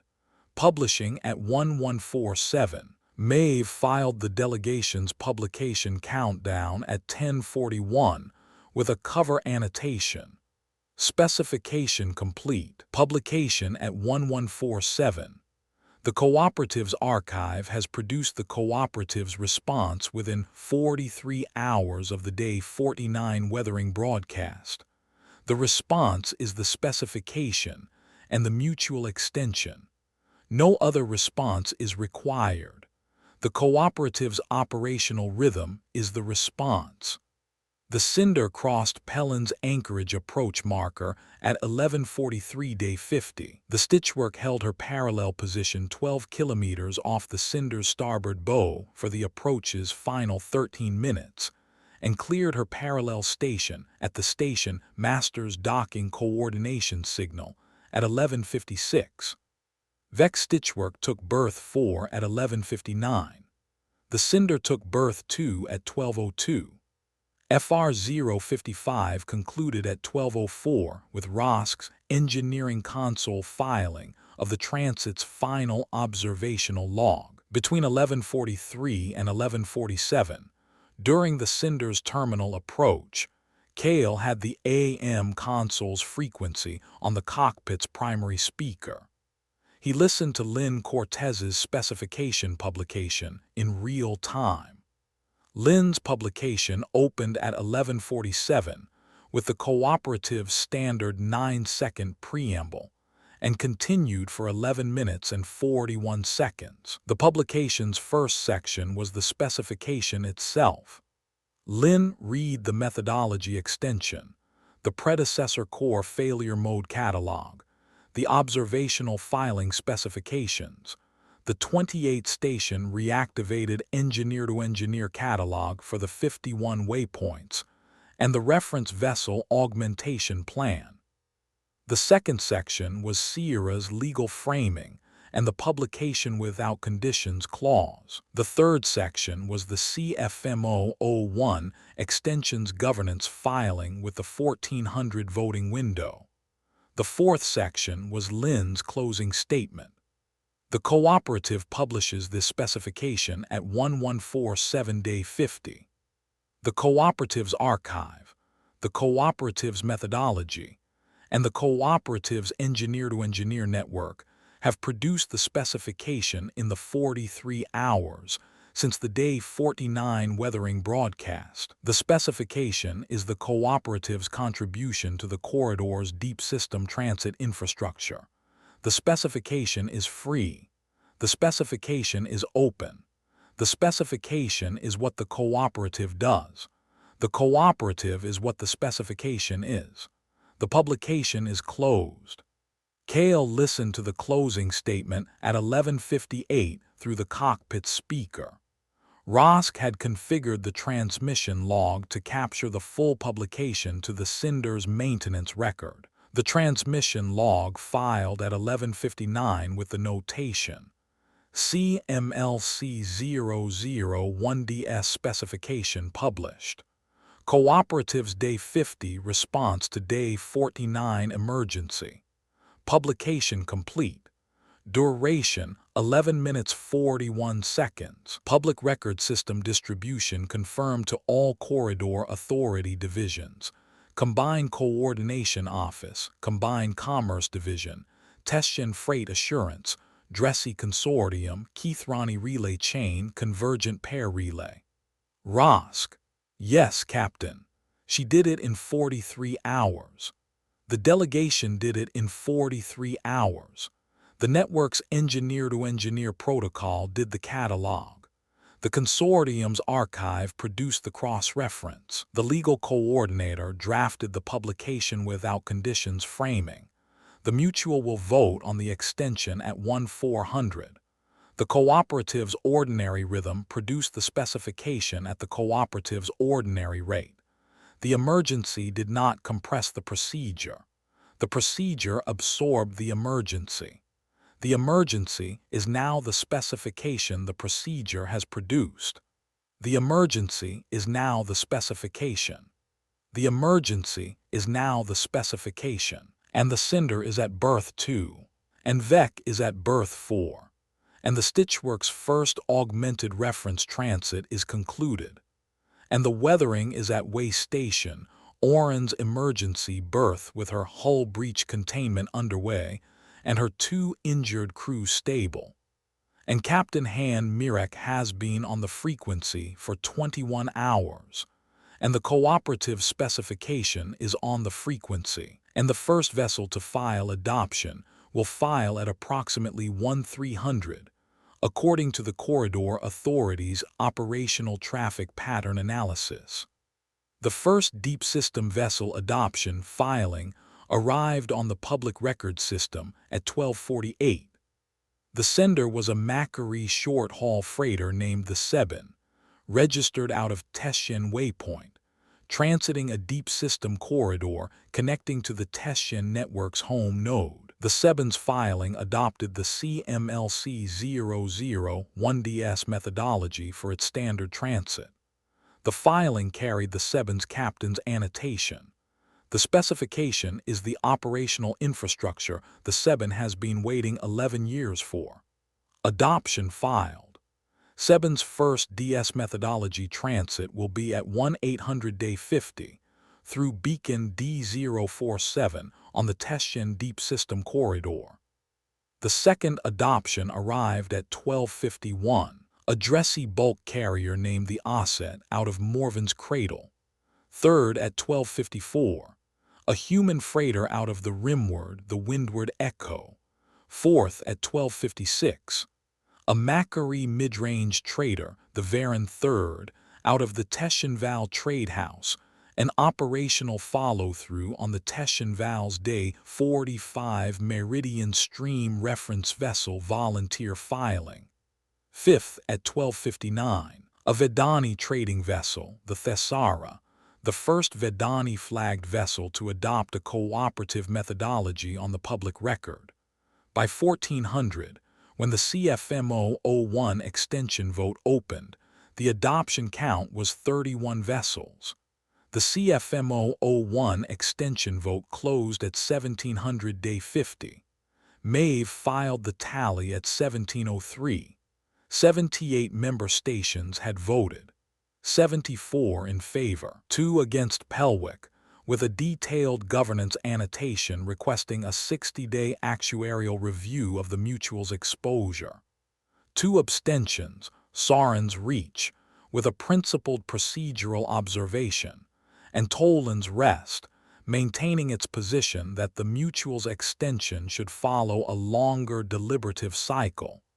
The extension ratified at 1703 Day 50. By 1900, the CMLC 001DS adoption count was 47 vessels. The CFMO 01 Mutual's extension was operational. The cooperative's Day 50 response had moved from draft to publication to adoption to mutual coverage in 11 hours. At 2014, the Teshin Freight Assurance filing arrived at Maeve's queue. The filing was signed by Director Lessa Vin. The filing was one paragraph. Tesyen Freight Assurance tables the Day 49 Emergency Deep System Waypoint Insurance Pool Proposal, pending further technical review. The review will assess the pool's alignment with the operational specifications published on the Corridor Authority's Commerce Division channel. The pool's proposal is suspended until the review concludes. No fixed review conclusion timeline is filed with this notice. Lessa Vin, Tesyen Freight Assurance Operational Director. Maeve filed the VIN filing at 2016 with a cover annotation that took her 8 seconds to compose. Tesyen Freight Assurance tables the Day 49 Emergency Pool filing. No fixed conclusion timeline. The pool is suspended. The cooperative specification is on the frequency. The cooperative's mutuals extension is operational. The cooperative's Day 50 response has resolved. The archive records the pattern. The frequency carries the work. The Accord Station Agenda. Commissioner Ren Tallies's filing arrived at Maeve's intake queue at 1736 Day 50. The filing ran 3 pages and carried the Corridor Authority Infrastructure Division's formal seal in the header. The same seal Tallies's Day 46 initial correspondence had carried. The first Corridor Authority institutional correspondence to the cooperative filed in formal institutional peer format. The Day 50 filing was the division's 4th such correspondence. The cooperative was, at 1736 on Day 50, one of the Infrastructure Division's formal institutional peer correspondence. The filing's first section was the authority's acknowledgement. The Corridor Authority's Infrastructure Division acknowledges the cooperative's publication of the CMLC 001DS Deep System Waypoint Operational Specification at 1147 Day 50. The Infrastructure Division confirms the specification's receipt at the authority's public record system, the Infrastructure Division's archive, and the Commissioner's office. The Infrastructure Division accepts the specification as the corridor's operational methodology for thermal infrastructure monitoring of predecessor generation deep system waypoints. The specification will be incorporated into the authority's Infrastructure Division's active monitoring program as the methodology's reference framework.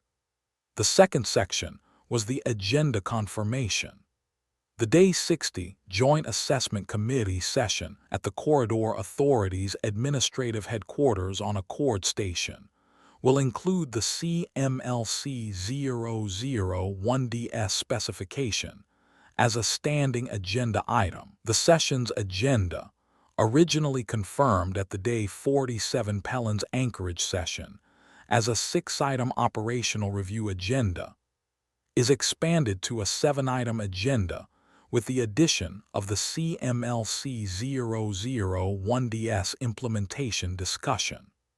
The Infrastructure Division will, at the session, table the authority's proposed implementation plan for the specification's methodology across the corridor's deep system waypoint population. The cooperative's delegation, Lynn Cortez, Sierra Vasic, Maeve Oren, Pel Anand, Haresh, will represent the cooperative at the session under the cooperative's Day 45 ratified delegation mechanism.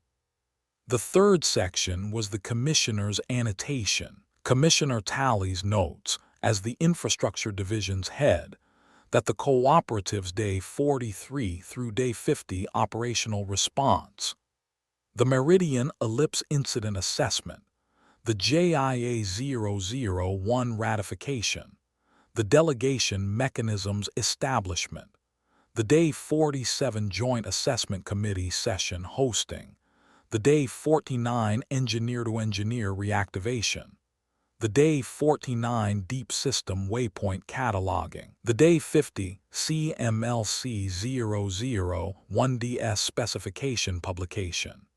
And the CFMO-01 Mutual Extension constitutes the most coherent corridor-wide institutional response to infrastructure crisis. The Infrastructure Division has been the receiving party to in the Commissioner's 11-year tenure. The Infrastructure Division recognizes the cooperative as the operational framework the corridor's infrastructure response requires.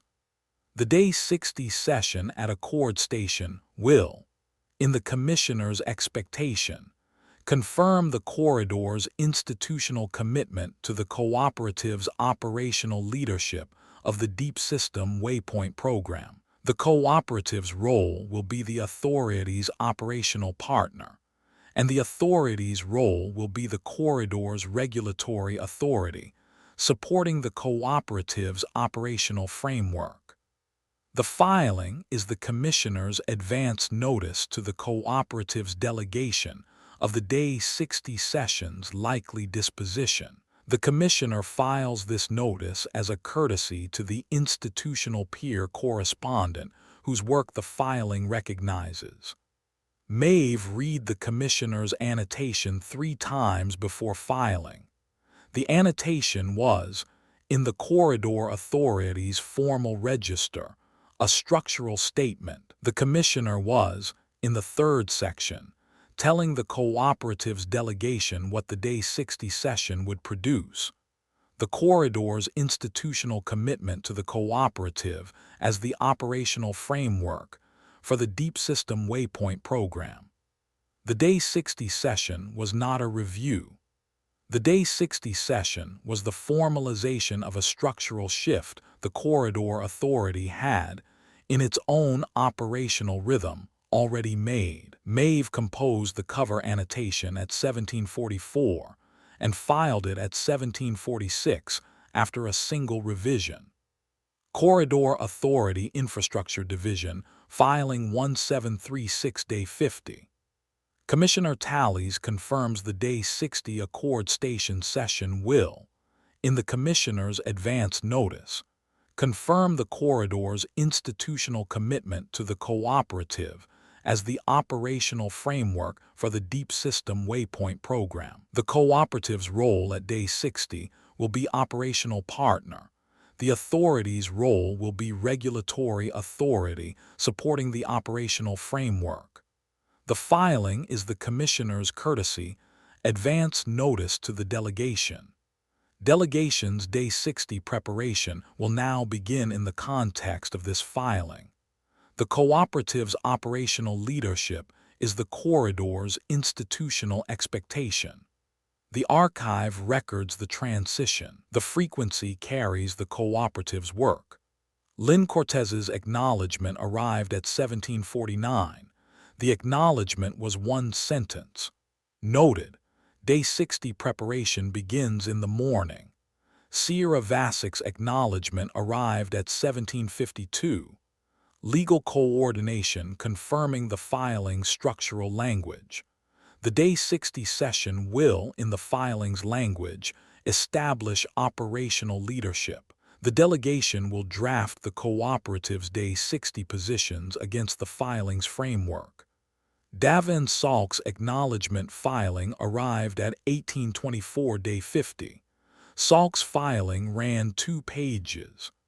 Davin Salk combines Corridor-Level Coordination Office. The Combines Coordination Office acknowledges the cooperative's CMLC00-1DS publication at 1147 Day 50, and the Corridor Authority Infrastructure Division's acknowledgement filing at 1736. The Combines Coordination Office commits the Combines Franchise Deep System Navigation Infrastructure to the CMLC00-1DS specifications methodology, effective at the Day 60 session's formal disposition. The Combines franchise vessels operating Deep System Waypoint corridors 23 vessels across the 51 waypoint population will file CMLC001DS adoption through the cooperative's public record system within 72 hours of the day 60 sessions closure. The Combines Coordination Office notes the Testshen Freight Assurance Day 52014 filing, which tabled the Day 49 emergency pool proposal pending further technical review.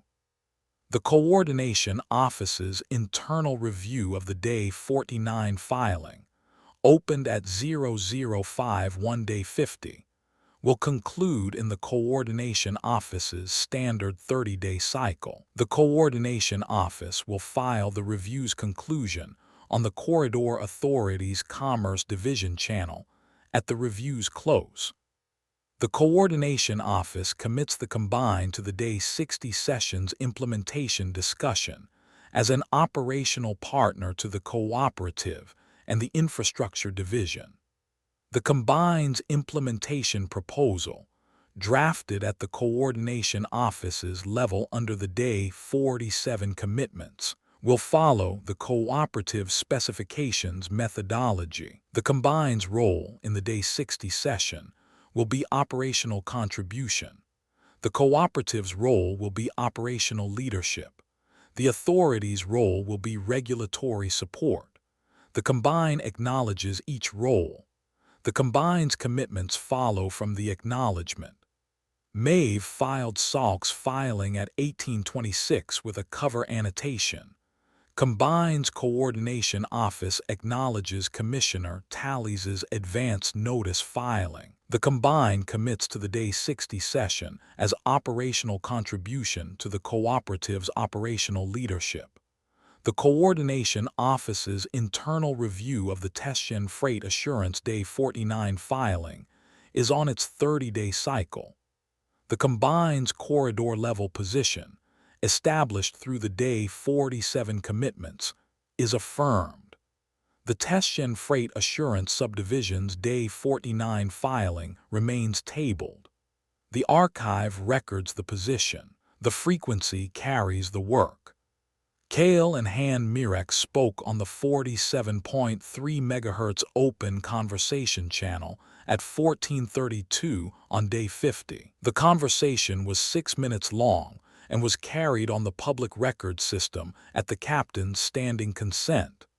Both captains having agreed, on Day 49 at 1912 and 1919 respectively, that any ongoing conversation between the sender and the weathering on the frequency would be on the public record, in keeping with the network's transparency standard. The conversation was logged in the public record system's open conversation archive at 14:32, with the cooperative standard open channel timestamp, and the sender's return to birth filing timestamp from 12:02 as the conversation's operational context.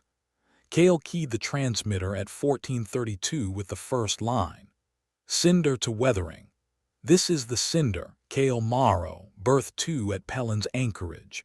Captain Mirek, how's the dock? Weathering to sender. Captain Mirek, dock's good. Hull breach containment complete at 11:26. Compartments 2 and 3 pressure tested and cleared at 13:02. First engineer discharged from medical at 13:18 with a shoulder brace and orders to avoid heavy lifting for 14 days.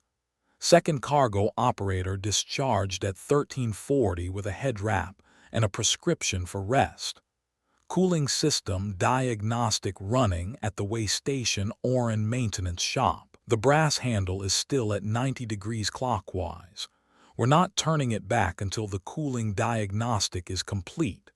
The weathering should clear for transit at Day 52. Thanks for asking, Cinder. Weathering, glad to hear it. Brass handles a durable design. The cooperative's drafting the specification for the 51 deep system waypoints right now. Publication at 11:47 today. The Mutual's extension votes at 1400. Your ship will be covered at the mutual rate from day 52 onward if you want it. Weathering acknowledging. I want it. I'll file the mutual's application through Way Station Oran's administrator at 1500 today. What does the weathering bring to the mutual? The mutual's framework is whatever you can bring. The weathering brings a family-operated Harkin class with 12 years of Dust-to-Kesov Deep System Transit records. The Deep System Archive needed exactly that kind of operational history. The Cooperative's analysis facility will want your transit records if you'll file them. 12 years of deep system operational data is, to an analyst I know at Pellin's Anchorage, about the most valuable thing the weathering could bring. The weathering's transit records are in the ship's maintenance log. I'll file them through Way Station Oran. Cinder, I have a question. Weathering, ask it. The Cooperative's drafting the specification. I listened to it on the frequency this morning. I was in the Way Station Oran medical ward with my first engineer. Lynn Cortez read the specification at 11:47. I listened to every minute of the reading. The reading took 11 minutes and 41 seconds. The specification's methodology extension is drafted from the consortium's fabrication archive. The specification's publication without conditions clause is drafted from the mutual's framework. The specification's operational framework is drafted from the engineer-to-engineer catalog my ship's emergency contributed to. The cooperative specification was drafted in 43 hours. My grandfather's notes, the notes I used to learn transmitter construction when I was 14. My grandfather spent 31 years at the Dust Colonial Administration teaching younger technicians those notes. My grandfather died when I was 22. His notes have been at the Dust Maintenance Hall since his retirement. Cale, I have a question. Was my grandfather's work part of what went into this specification? Cale did not reply for 47 seconds. The cockpit clock rolled through 1439, 1440. He read Han Mirek's question twice. Then he keyed the transmitter. Weathering, your grandfather's work is part of what went into the specification. Lynn Cortez learned transmitter construction from her own grandfather's notes. Her grandfather was an AM radio hobbyist on Earth before the colonies, and when humans settled the corridor, they carried the hobbyist tradition with them. The engineers who built the Dust Maintenance Hall's transmitter network were people your grandfather taught with, using the same technical vocabulary Lynn's grandfather used on Earth. The two grandfathers never met. The tradition they shared was older than either of them. The network your grandfather helped build at Dust is the network Lynn reactivated on 47.3 MHz. The engineer-to-engineer protocol Lynn opened at 1427 yesterday is the protocol your grandfather's generation taught to the Dust pilots, including the Morrow on the transmitter construction list. The catalog of 51 deep system waypoints that went into this specification was built by engineers who learned their trade from the same generation of teachers your grandfather belonged to. Your grandfather's work is in this specification because the specification's foundation is his generation's foundation. The specification is the work the network has been doing for longer than any of us have been flying. The cooperative didn't invent it. The cooperative reactivated it. Yes, Captain Mirek, your grandfather's work is part of this specification.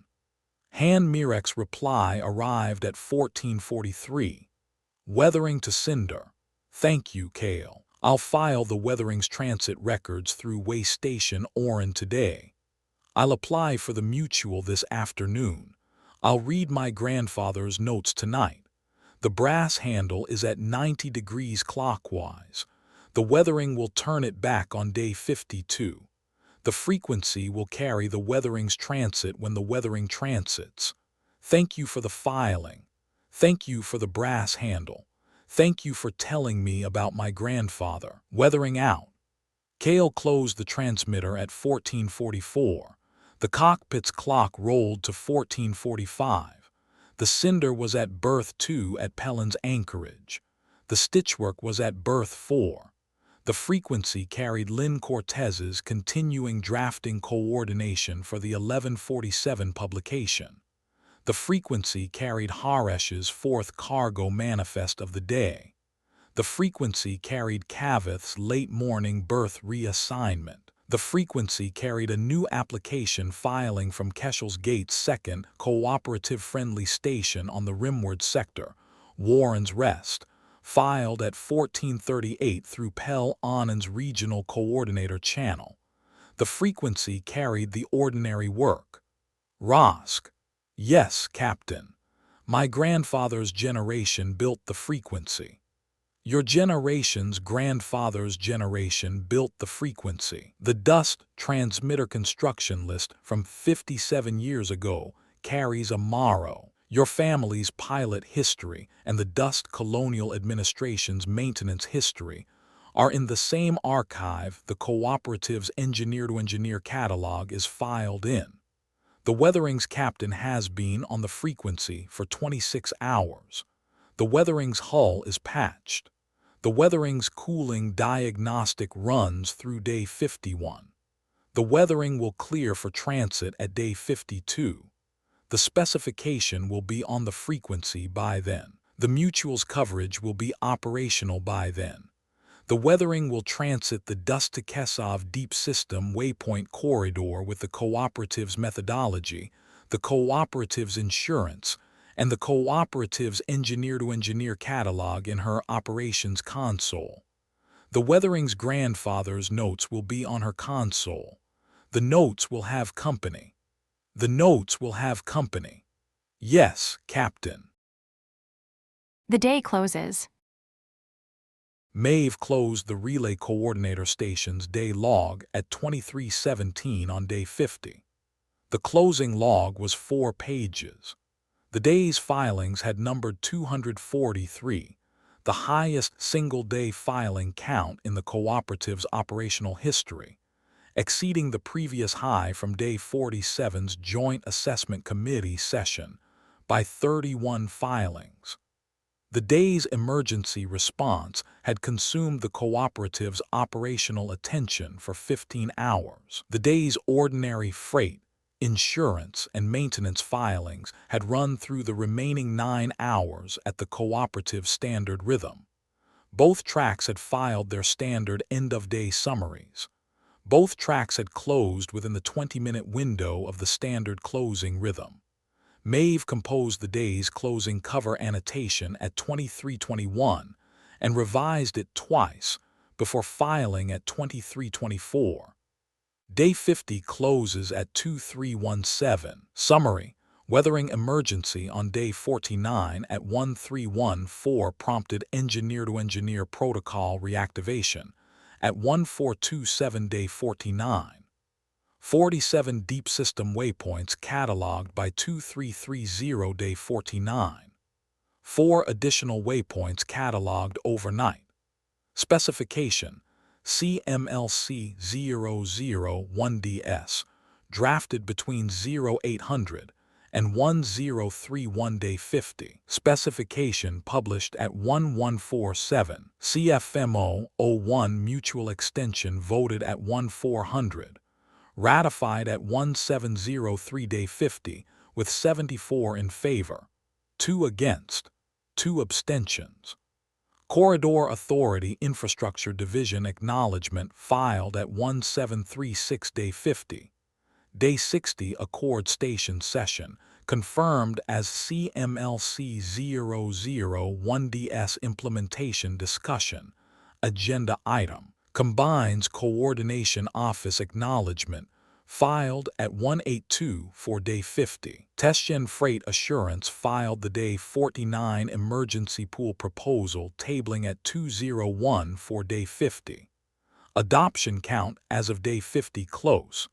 61 vessels filed CMLC 001DS adoption. Mutual extension enrollment. 23 vessels filed mutual enrollment. Ordinary freight filings. 29 manifests across 7 stations. New applications. 2 Warren's Rest Rimward and Hardin's Post second wave sister station Hardin's Reach. Station count at day 50 close. 92 voices, 69 stations, 36 star systems. CFMO 01 capitalization, 781,000 credits. End of day log. Day 51's morning log will open at the standard 0541. She filed the closing annotation and powered down the relay coordinator station's active console. Before she left the station, Maeve opened the Public Record Systems Archive cross-reference one more time. She pulled the day 492217 Testion Freight Assurance filing and the day 52014 Testion Freight Assurance tabling filing. She placed them beside each other on the archive's split-window view. She read each filing through once. Then she pulled the Rust 017 filing archive, the original VEC revocation notice from 18 months earlier, and placed it beside the 2-day 49/day 50 filings in the same split window. The 3 filings, on the split window view, were visible as a single document's history. The Rust 017 filing had executed the pattern against a cooperative member. The day 49 filing had attempted the pattern against the cooperative's emergency. The day 50 tabling filing had suspended the pattern against the cooperative specification. The pattern's execution, attempt, and suspension were on the public record. The pattern's history was complete. She saved the split window view to the archive's institutional memory folder with the note, Rust 017 day 49 day 50 Testion Freight Assurance Pattern. Execution, attempt, suspension. Cooperative's archive records the pattern. The archive will remember. The next attempt, whenever it arrives, will meet the archive. She closed the archive, locked the relay coordinator station's secondary console, and walked the station's evening corridor toward her quarters. The corridor's ambient lighting was on Kesov Station's standard evening cadence. The station's engineering shift chatter from the maintenance bay's open doorway was at Kesov's usual post-dinner volume. The dressy cantonment's second shift maintenance crew was halfway through the night's cooling cycle rotation. The station was the station Maeve had administered for 6 years under the Combine's contract, and for 20 months under the cooperative's framework. The station was the station it had always been. The station was processing freight. She reached her quarters at 2336. She turned off the corridor indicator. She slept the way a relay coordinator sleeps after a day that opens at 0541 and closes at 2317, deep, dreamless, with the frequency's carrier tone still audible through her quarter's secondary receiver, the way it had been every night for 18 months. Cale opened the cockpit's morning log at 0617 on day 51. The log's overnight summary was brief. The Cinder had remained at berth 2 through the night. Gerald's bearing had continued its 2 revolutions per minute tick through Marin Cade's damped mounting without variation. The stitchwork had remained at berth 4. The weathering's overnight status from way station Orrin Reed. Weathering hull breach containment stable. Cooling diagnostic running at approximately 41% completion. Diagnostic estimated complete at 1500 day 51. Captain and crew resting. The frequency's overnight traffic had carried the cooperative standard processing, the analysis facility's overnight run, the pair's carrier tone, the Keith Ronnie relay link, and the ordinary station-to-station coordination. He typed the morning's annotation in the cockpit's log. Day 51 opens at 0617, Cinder at berth 2. Gerald's bearing steady. Stitchwork at Berth 4. Weathering diagnostic continuing at Way Station Oran. Specification CMLC001DS on the frequency with 61 adoption filings as of last night. CFMO 01 mutual extension operational with 23 enrollments.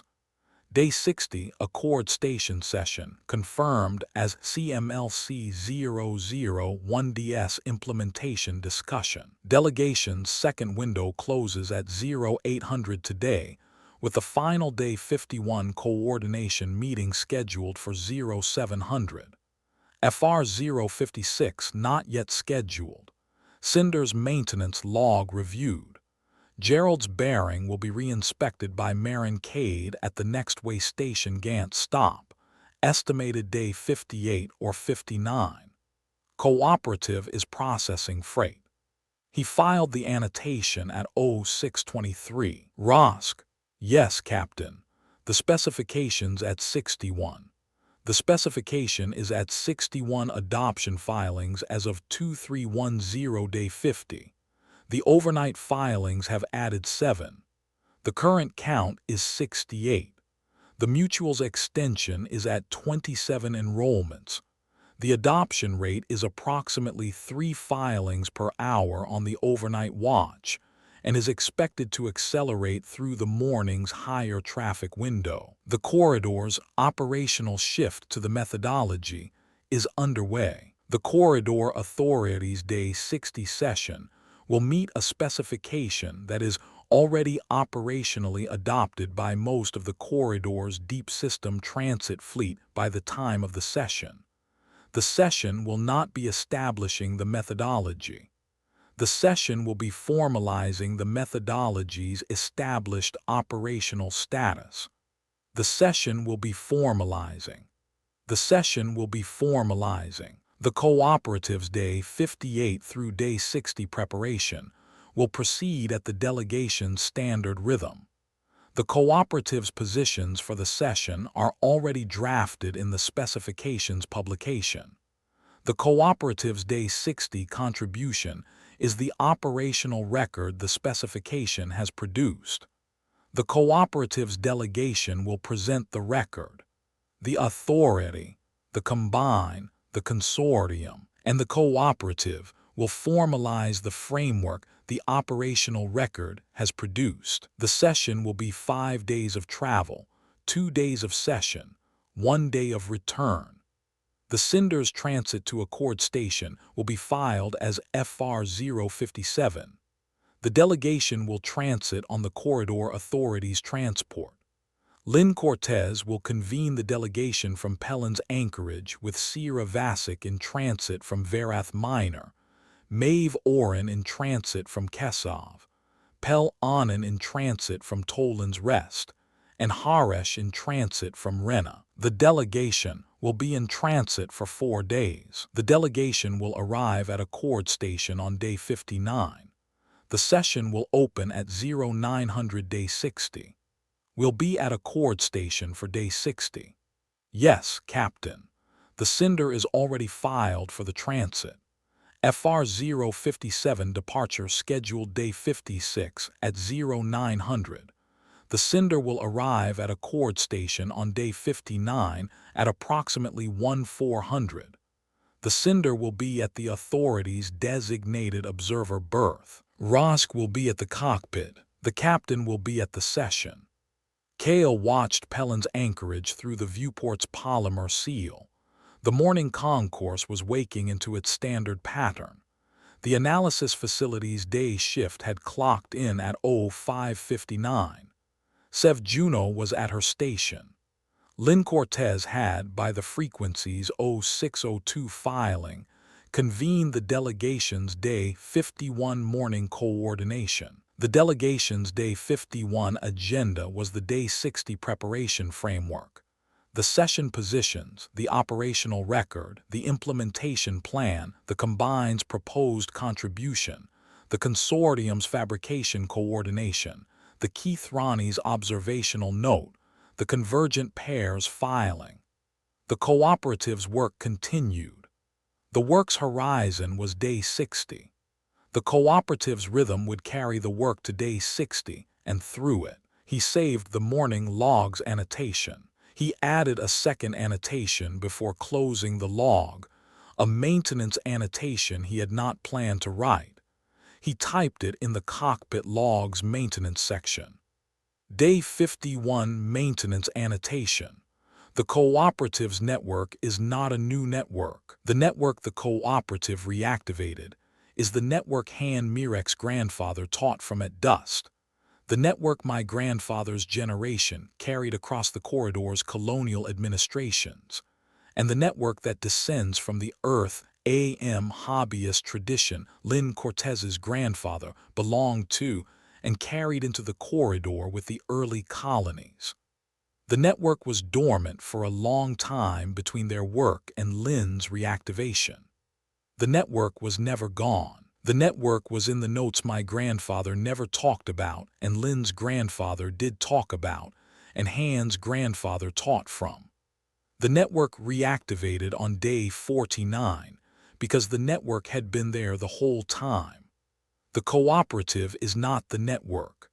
The cooperative is one operational form the network has taken. The specification on the frequency right now is one filing the network has produced. The day 60 session will be one institutional moment the network has reached. The network will outlast the session, the specification, the cooperative, and the pilots who are flying the work this morning. The network is what the frequency is. End of annotation. He filed the annotation at 0641. The filing appeared in the Cinder's maintenance log under the annotation timestamp and under the Public Record System's open record timestamp, both at 0641, the Cinder's log and the cooperative's public record carrying the same annotation in the same moment. Rosk. Yes, Captain. FR 056 isn't scheduled. FR 056 is not yet scheduled. The delegation's Day 51 coordination will file the scheduling at the Day 51 afternoon filing window. The Cinder's next transit will be the cooperative's operational response to whatever the Day 51 coordination produces. The Cinder will be at the cooperative's ordinary operational tempo until FR 057 departs on day 56. We'll fly the days between. We'll fly the days between. The Cinder is at berth. Gerald is ticking. The stitchwork is at berth 4 and scheduled to transit with the augmentation program's day 52 observational run. The weathering is clearing diagnostic at way station Oran. The cooperative specification is on the frequency. The mutual's extension is operational. The delegation's second window closes at 0800 and the third window will open on day 54. The day 60 session is 9 days from today. 9 days. 9 days. The carrier tone holds. The frequency carries. The cooperative is processing freight.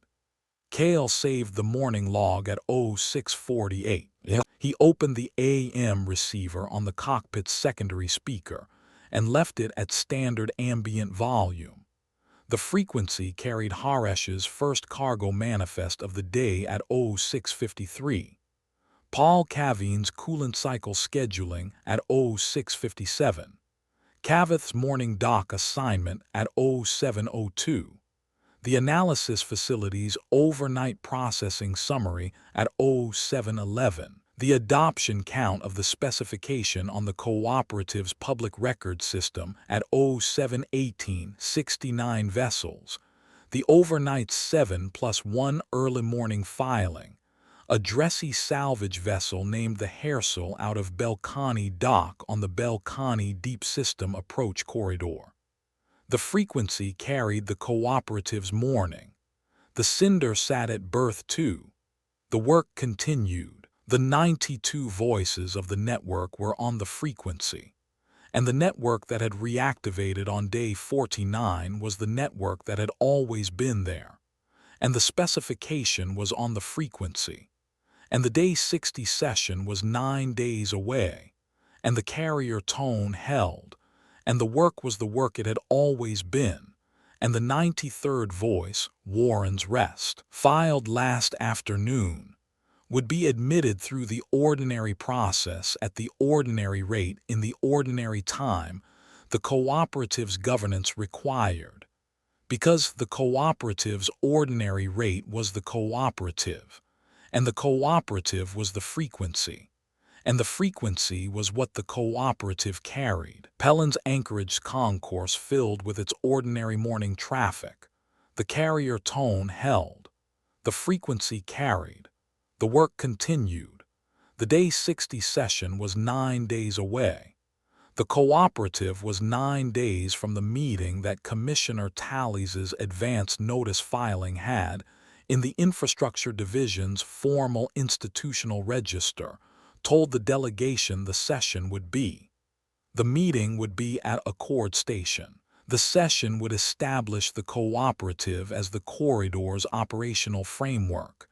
The cooperative's delegation would be there. The cooperative's specification would be there. The cooperative's archive would be there. The cooperative's work would be there. The cinder would be there. Thanks for listening. New stories every day. Subscribe so you never miss one.